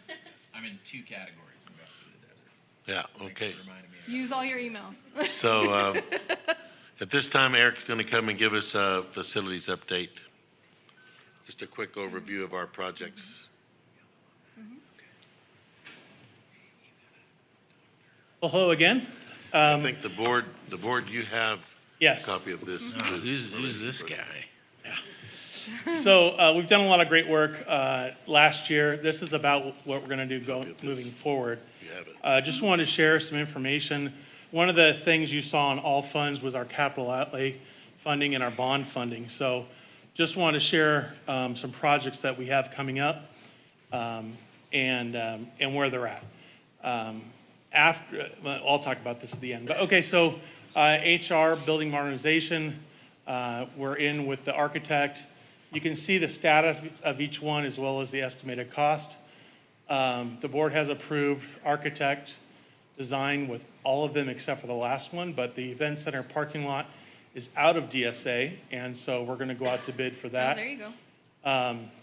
Ram Store, Central Plant, the CDL driving course is in design with the architect. You'll see a change order this evening to bring power down to the CDL parking lot by using the current forefront contractor to save us several $100,000. Bear Valley Wall, Event Center Kitchen, and the stadium field houses. And so the last one is Building 30, and we've talked, Dr. Walden shared about Building 30, and right now we're out for requests for qualifications for architect. There's will be several interviews, a final interview with cabinet, and then we'll bring forth the finalists to the Board of Trustees at a later time.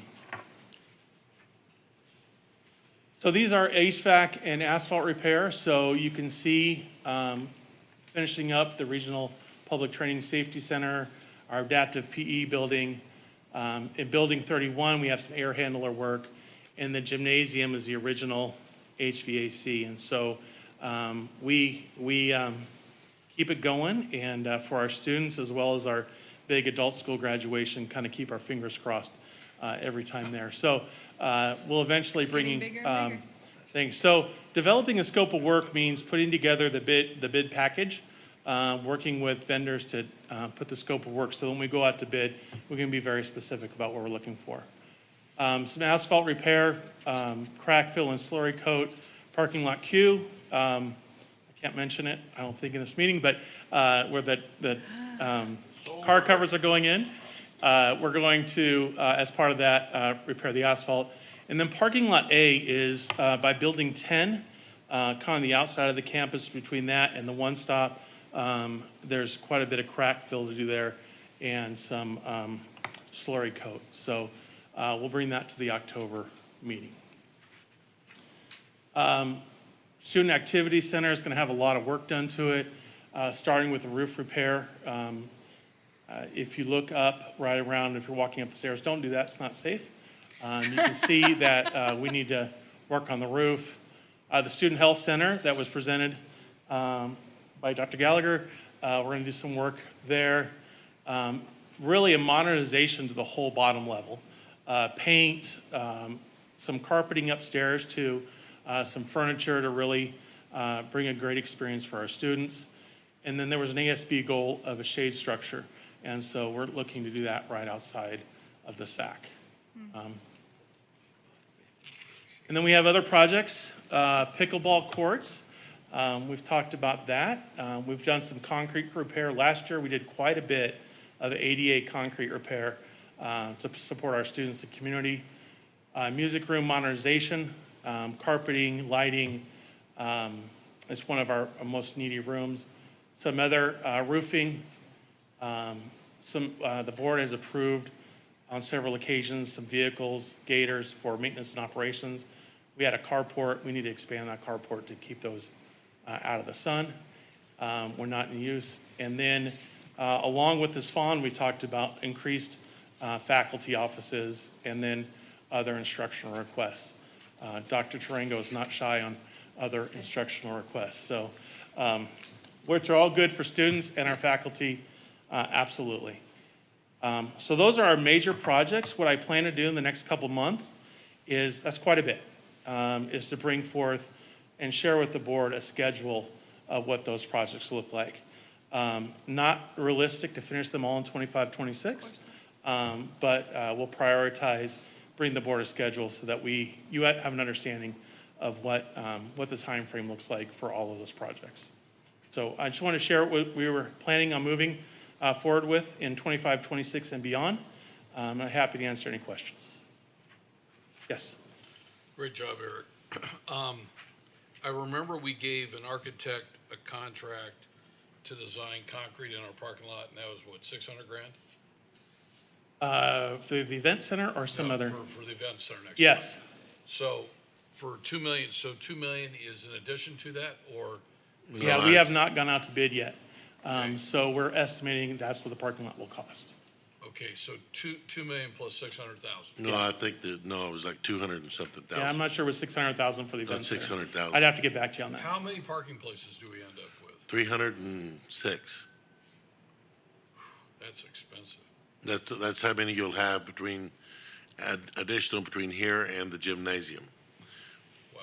That's a concrete parking lot. Oh, I love that part of it.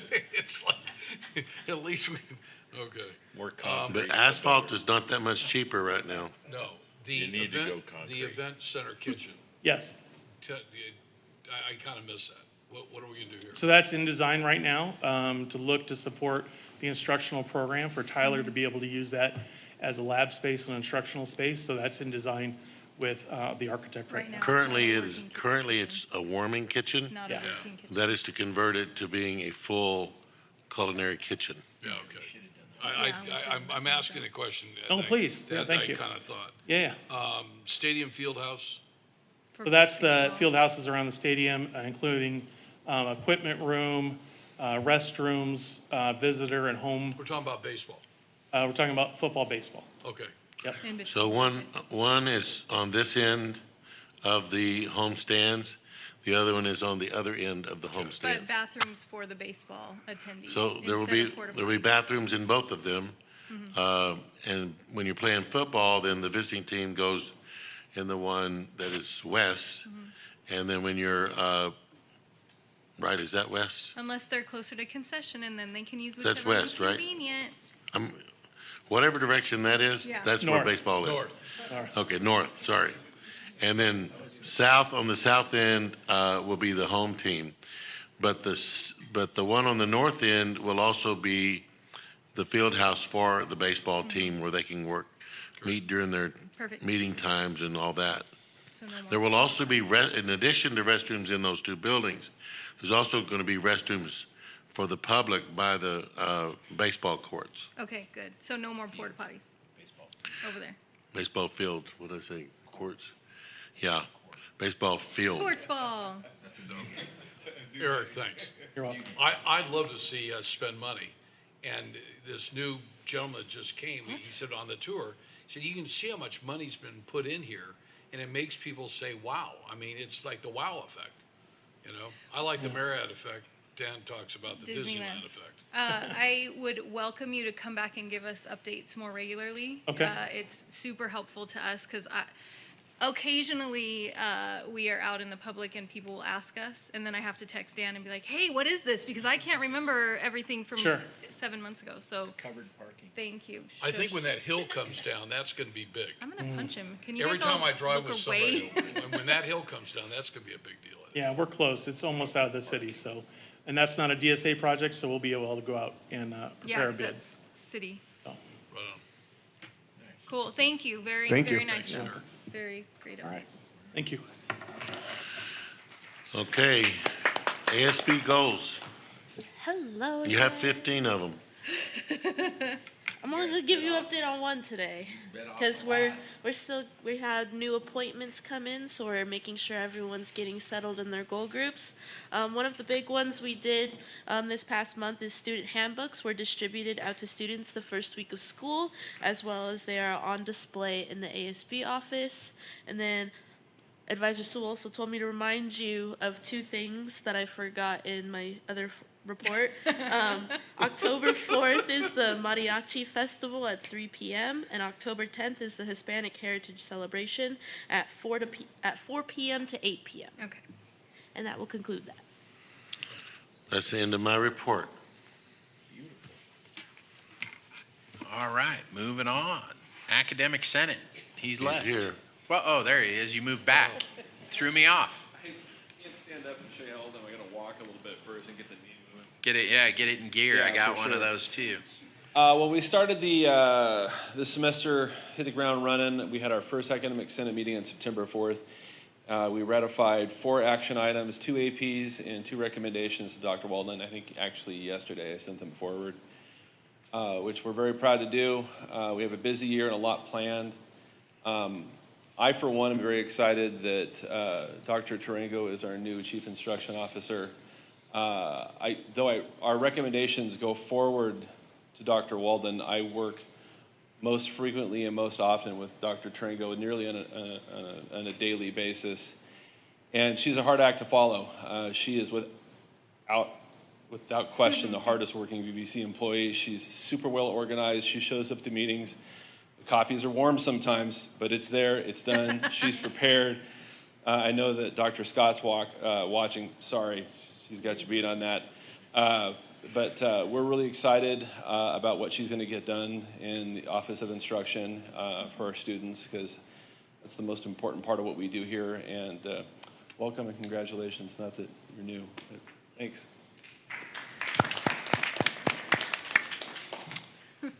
AFT part-time faculty. Not here. They left. Oh. CSEA. They're here.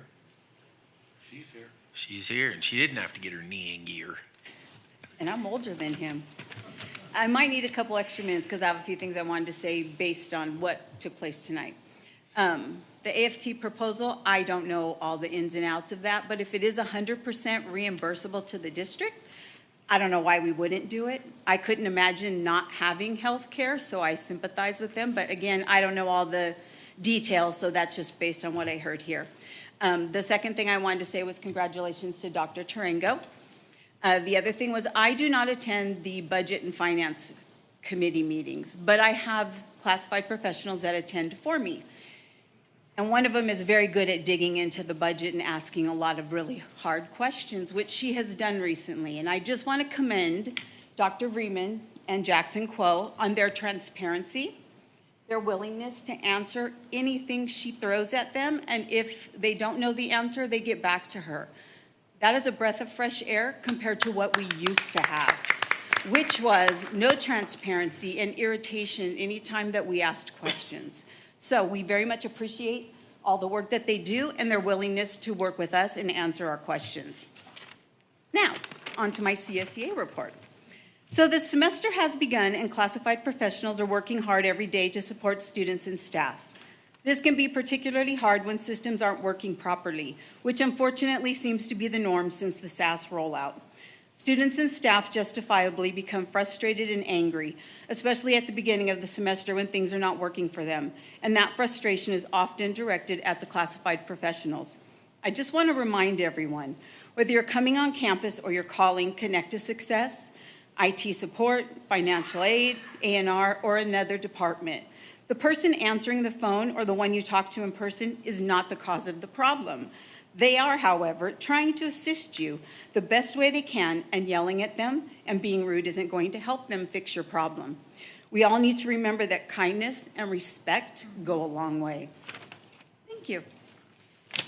If I could just say, it's so nice what you just said, because that's never been said the way that you said. We've never had that. No, Since probably GH, but even GH sometimes wasn't as transparent as they are, and they actually go out of their way to get back to us to answer And I just want to thank you as somebody that we didn't have that relationship before for you thanking them. I just think that's pretty cool. I can say with everybody pretty much on this campus management-wise, I have managed to develop a good relationship with all of them. They're very willing to try and work out problems with us when we have them, if we have to go and address them. It's been a long time coming, because you're right, CSEA has not had a good relationship in the past with management, but I do feel we do now, and we've all worked really hard to get there. I just think it's great. Congratulations. Communication is key. CTA. Not here. Management. Never miss an opportunity. Uh-oh. Evening, Dr. Walden, members of the board. Thank you so much for the opportunity. While Tim's pulling up the PowerPoint, I just want to say thank you to Dr. Tarango. It was her encouragement to apply for this position and it got me to where we are now. And then her leadership has really kind of been the driving force behind where we are. So I wanted to show you where we started. This is a picture of one of our first CDL trucks, and it's parked in the parking lot. If you've been to the old hospital at George Air Force Base, it'll always be George Air Force Base to me. That was where we started practicing CDL. And we had a number of incidents that caused us to find somewhere else to go. And so I'm very happy that we're there. Next, please, Tim. So when I started, it's my recollection, we started, we had basic skills, we had adult home economics, and adult music. That was pretty much the extent of our non-credit program. Next, Tim. So I'm going to give you some updates. I'm going to talk really fast because 3 minutes is not enough time. But in our adult home economics program, we have 4 part-time instructors now. They're basically running at full load. We have 360 current students enrolled in A-Home. And we are looking at, if you can see, they're pretty tight in that classroom. So I'm actually working with Morley Davis to explore some opportunities for additional space for them. They're trying to expand their program with some computer embroidery equipment and potentially a long arm quilting machine. Again, if you have questions, I'll be happy to answer them when I'm done with my presentation. Next. So the biggest thing I want to bring to your attention, again, board, thank you so much for your support. We could not do what we do without your support and your willingness to let us move forward. So we started with 2 used trucks. It was the height of COVID. New trucks just simply weren't available. We are now up to 6 Class A trucks. One of them is an EV in compliance with California Clean Trucks requirements. In addition to that, we developed a really strong partnership with VVTA. They donated 4 buses to us. And because of that, it looks like we're going to start a program with the minimum security ladies at the Bureau of Prisons in Adelanto. On Saturday, Jesse's going to start the first Class B class out there. We have 4 buses and a water truck for our Class B program, and may potentially be expanding that further. But I want you to notice the gentleman on the side here, Nunez is his last name. I'll think of his first name in a second. But he and I developed a little bit of a relationship getting him to DMV. There were a couple of issues with trucks. He just had terrible luck. And we got him there, and he now has his license, and he's very excited. He already has a job lined up with a friend of his who's going to put him in a truck, train him the rest of the way, and get him out on the road. So I'm very, very excited to have his picture up there because he's just one of our many success stories, but that's the reason we do the job that we do. I have to say, Rick, I love our little baby water truck.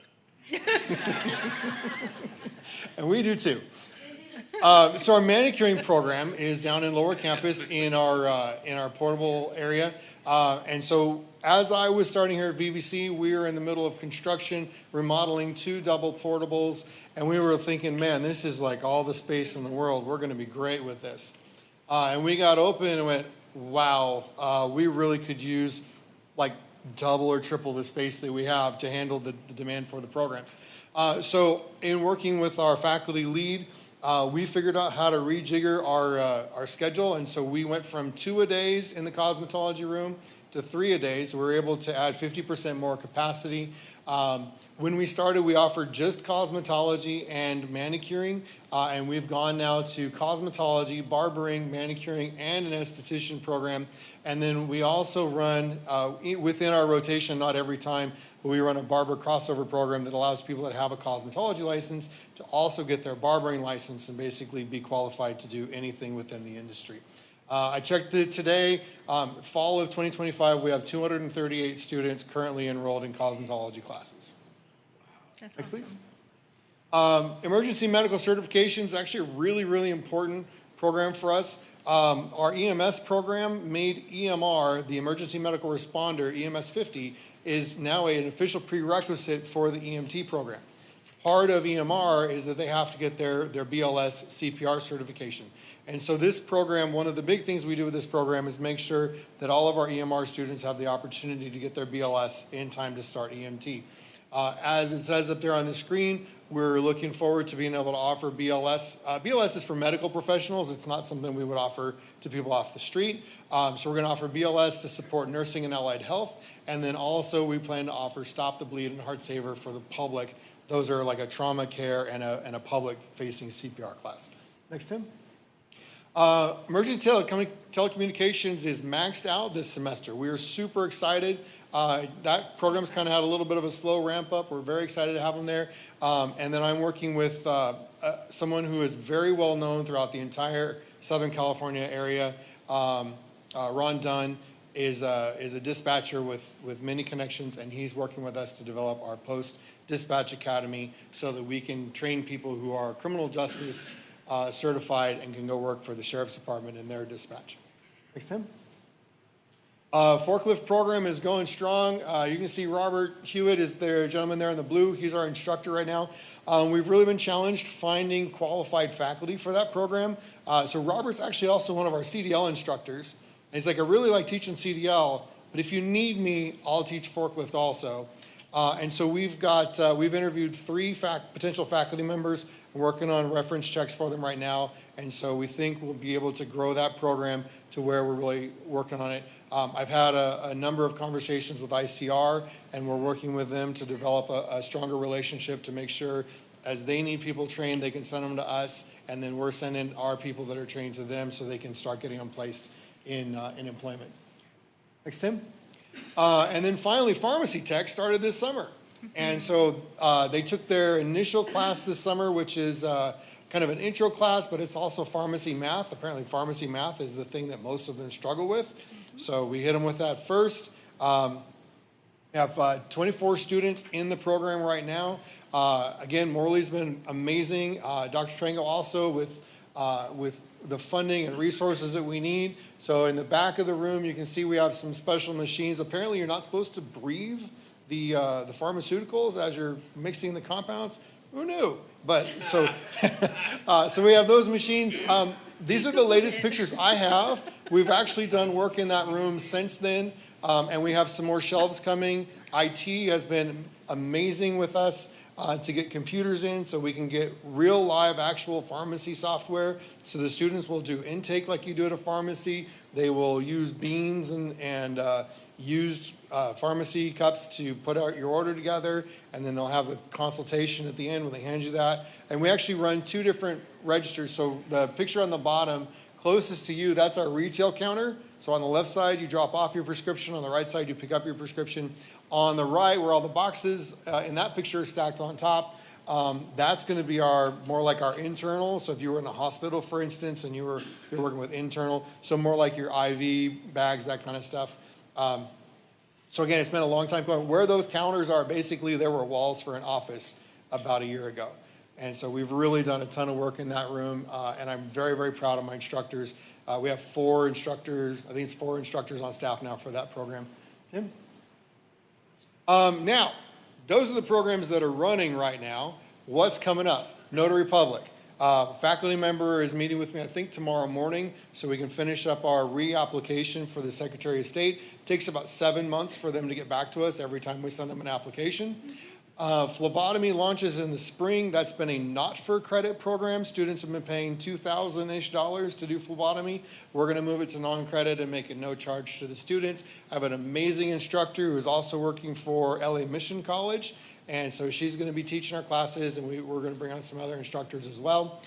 Community health worker, we have already run once. It's in a little bit of hiatus right now as we get scheduling figured out.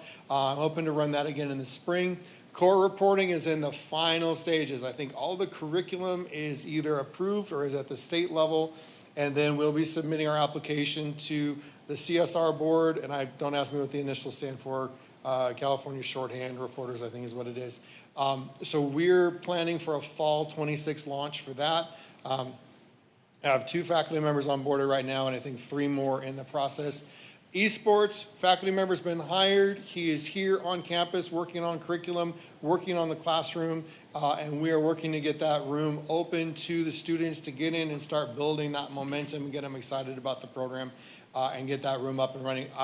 We are anticipating that the esports room will open early next week sometime for students to use. And then finally, physical therapy services. I'm in the process of getting the posting done so we can hire faculty for that discipline and then be able to run that program as well. Those are the ones that are short timeline. As always, we have probably 5 to 10 additional programs.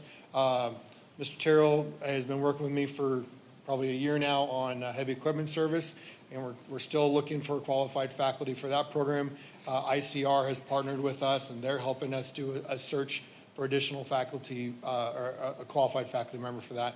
But we have a number of other programs that are kind of on the next tier for non-credit. So again, I can't thank you enough for your support. Thank you so much. Thank you for the time to come and talk to you this evening. Rick, how long have you been working here? I started in November of 21 as the CDL faculty member writing the CDL program. Yeah, so everything you've just seen has happened since then. We really didn't have anything in non-credit to speak of.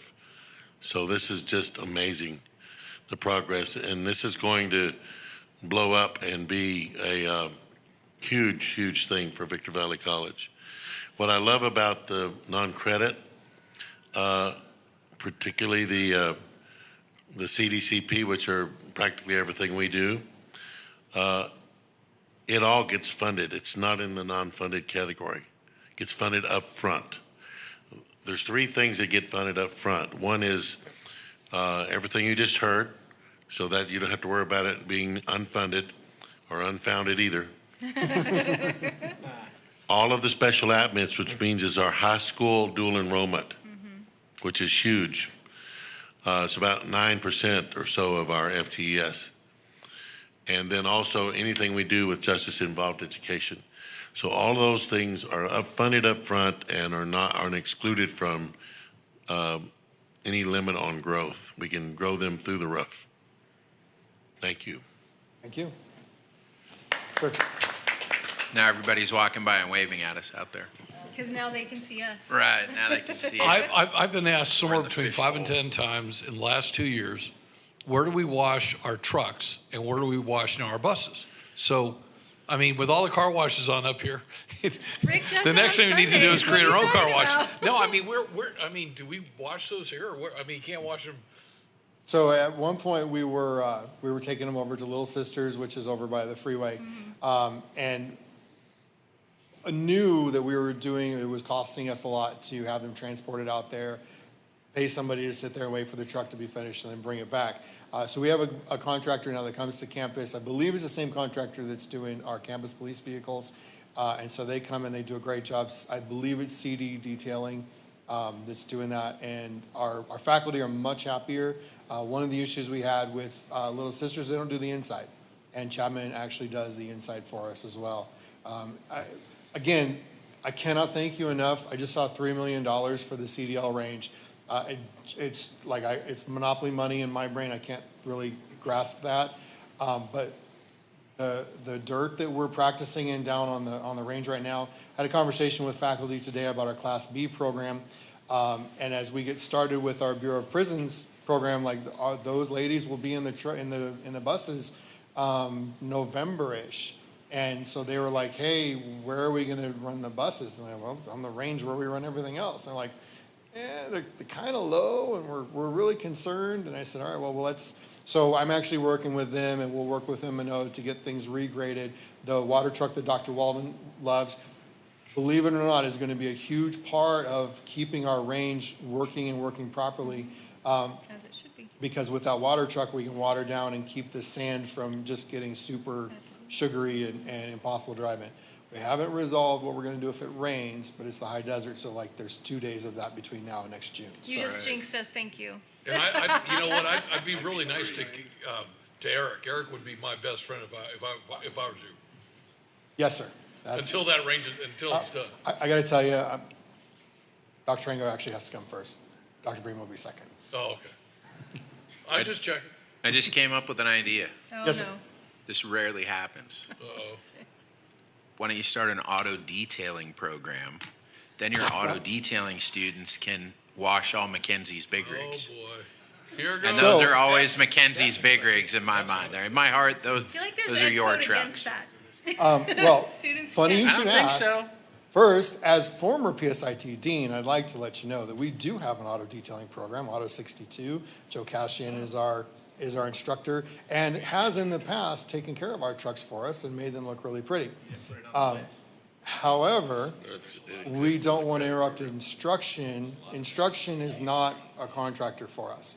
And so we've had issues where like we've dropped trucks off and then they've come in the next morning and been like, hey, there's a truck in the way, you need to get it out of here. And I don't have anybody coming in until like 11. So we definitely don't want to impact instruction asking them to do this work for us.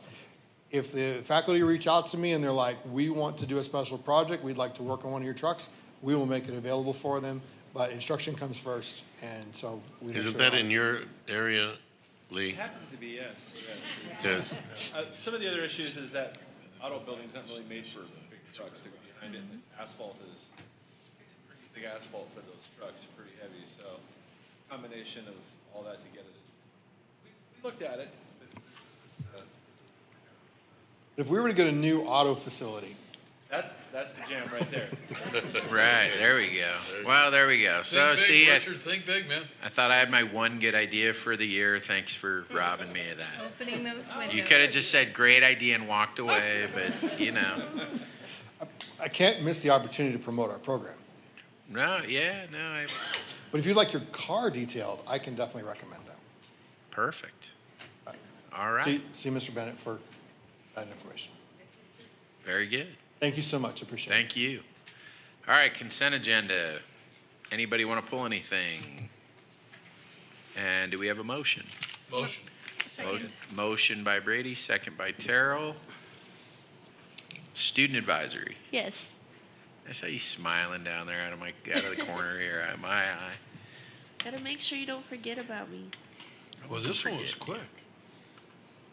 Don't jinx it because it's been on. Right, the yeah, don't ruin it, Joe. Knock on President Wood's head. Don't ruin it. All right, nothing pulled from the agenda. 10.2 second read. Am I going too fast for you, Stephanie? Hold on, all right, it's stuck. Joe jinxed it right out of the gate. There it is. Second read, board approval, board policy 7800. Motion. Second. Motion by Brady Brady, second by Tarpley. Thanks, I just had a moment. It's vapor okay. locked there. Student advisory. Yes. Forgot Joe's name. Hard to believe. What's your name again, dude?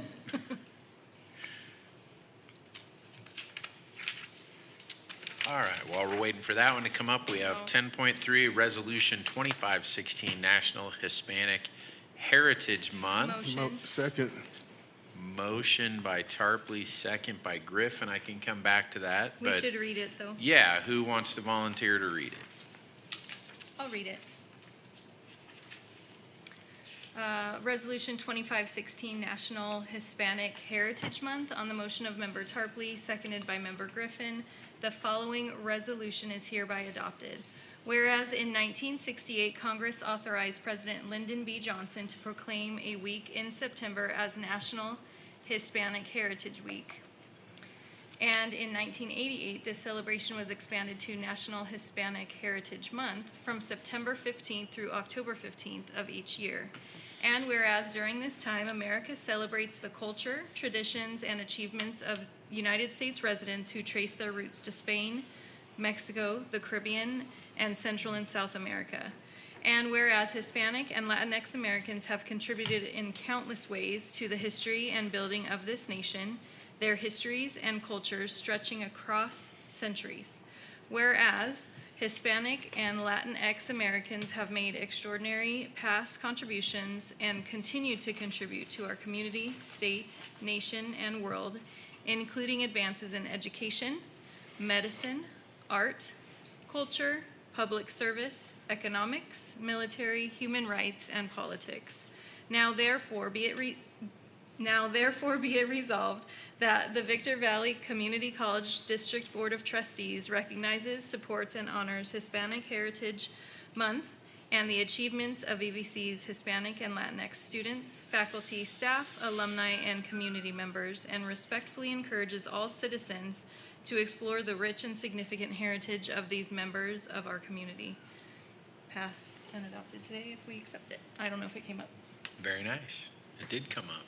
Student advisory. Yes.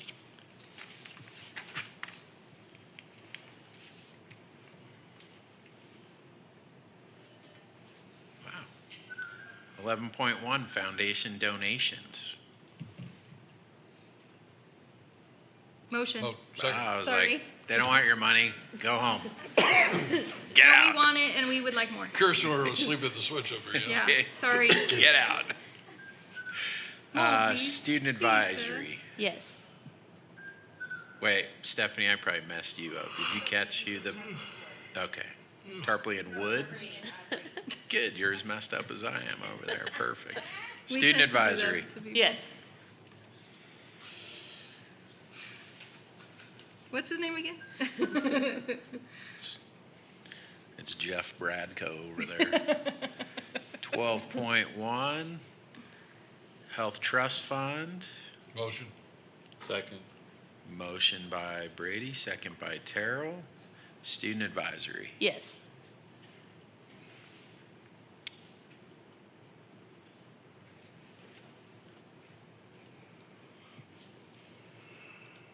There it is. I swear it goes from one to the next. Like Right. it's not all sequential. Or it is sequential, I mean. Agreement amendment to correct CDW government VMware Cloud Foundation license. Motion. Second. Motion by Brady, second by Terrell. Student advisory. Yes.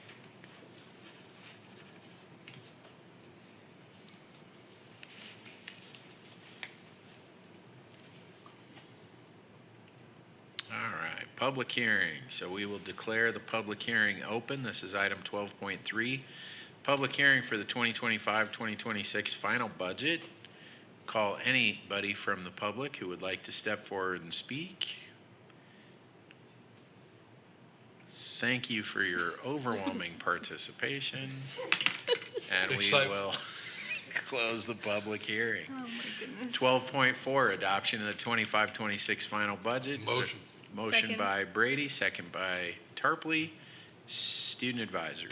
Well, Yes. any discussion? I think we kind of discussed Eric, it already. I don't know if I ever told you this, but probably my first 5-6 years here, I never approved a budget. Because you couldn't believe them. They just, there's no confidence. But we're looking forward now. He says just before he votes no. Yep. Student advisory. Yes.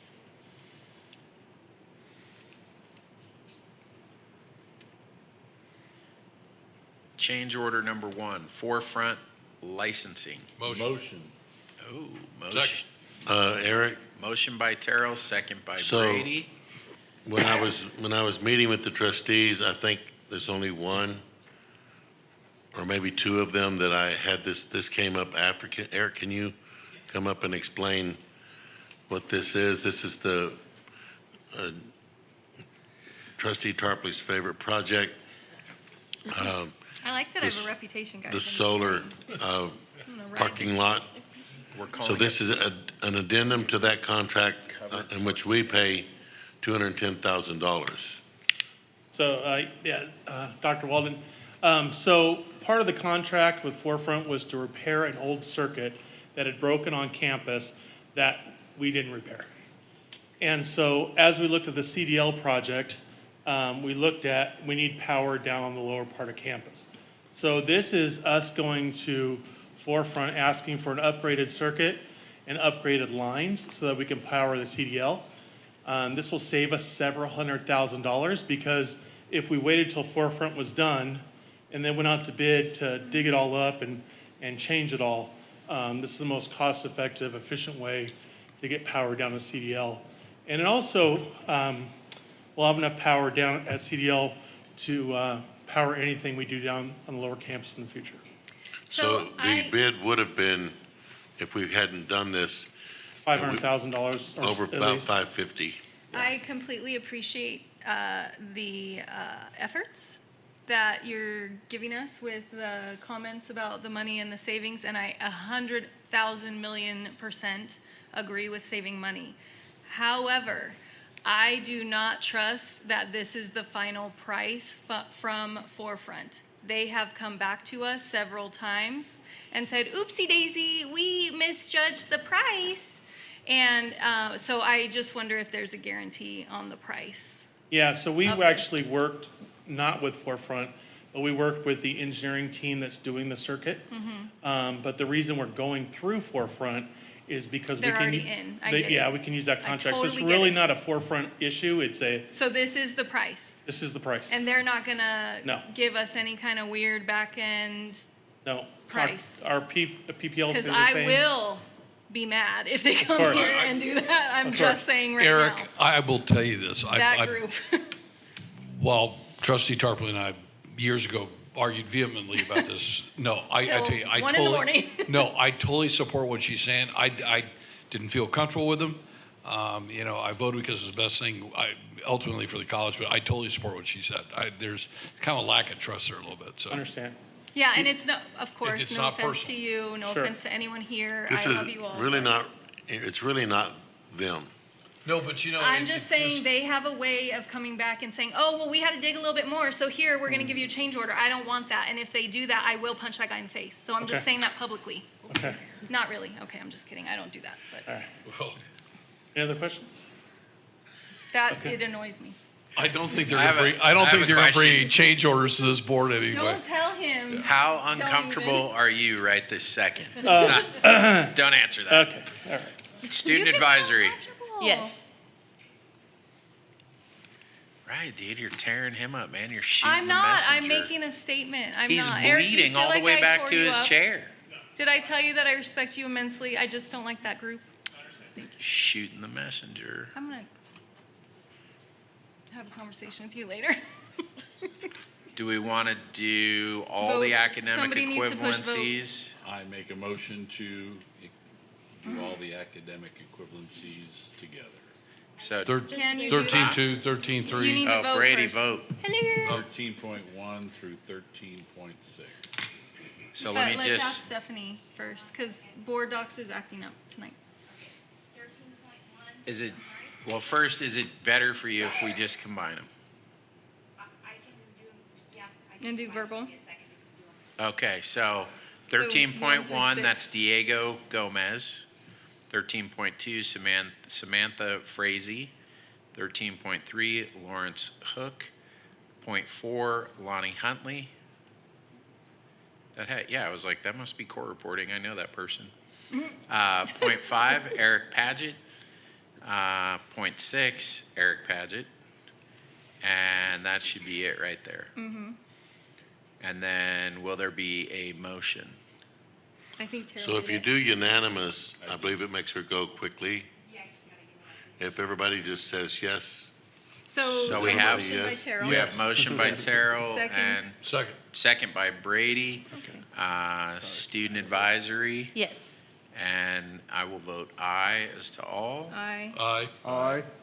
So you have unanimous. That way it's quicker for her. Do you need a second?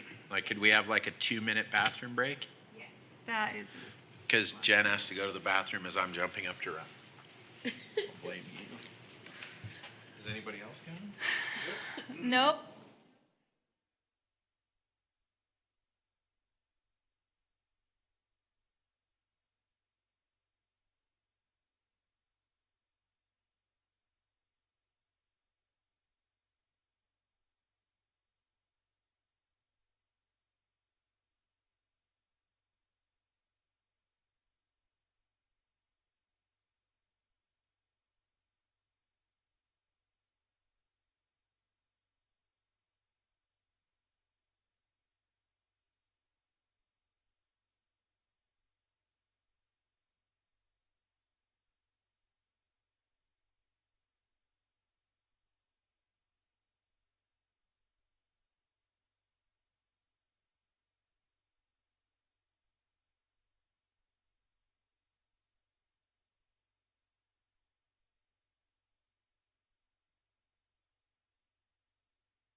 Motion by Terrell, second by Griffin. Student advisory? Yes.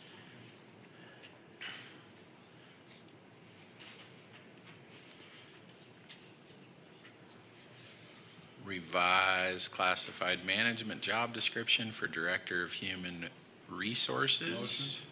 Second. Motion by Brady, second by Terrell. Student advisory? Yes.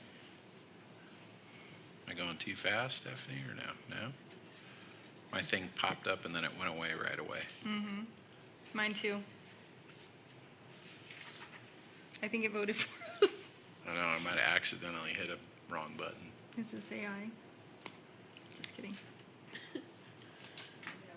Mm-mm. Nope. Yes, vote yes. Yes. Mine's stuck in change vote. Can you Yeah, turn I on your think I- mic? Okay. Oh, yeah. the Turn thing on your turned mic. Your mic's off. There you go. Now you're important. Agreement, Grand River Solutions. Motion. Second. Motion by Terrell, second by Brady. Student advisory? Yes. Oh, now it's good. Yeah, oh, there we go, I got one. Equal Employment Opportunity, EEO, Annual Certification Motion. Form. Second. Motion by Griffin, second by Tarpley. Student advisory? Yes. Why'd you sign? Hmm? Nothing.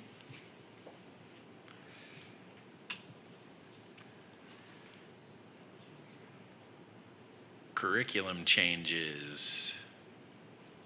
Motion. Second. Motion by Griffin, second by Terrell. Student advisory. Yes.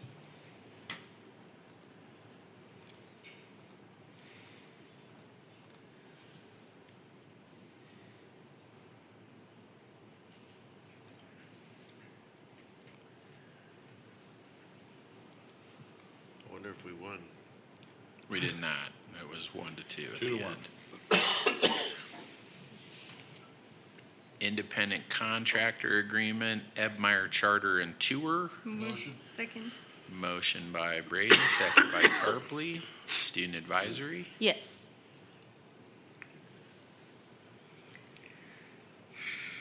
Jen's most favorite words. Change order number 1. Student Health Services Faculty Agreement. Well, this is because last month when you approved it, we left the dollar amount off. So it just was just a resolution with no money. So it didn't mean anything. Motion. Motion by Terrell, Second. second by Brady. Student advisory. Yes.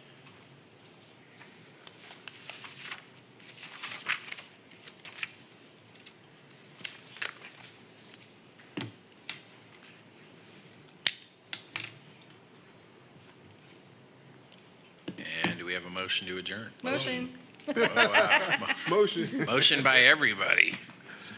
All right, thanks for coming. Have a good 8:30. night. Look at that, 8:29.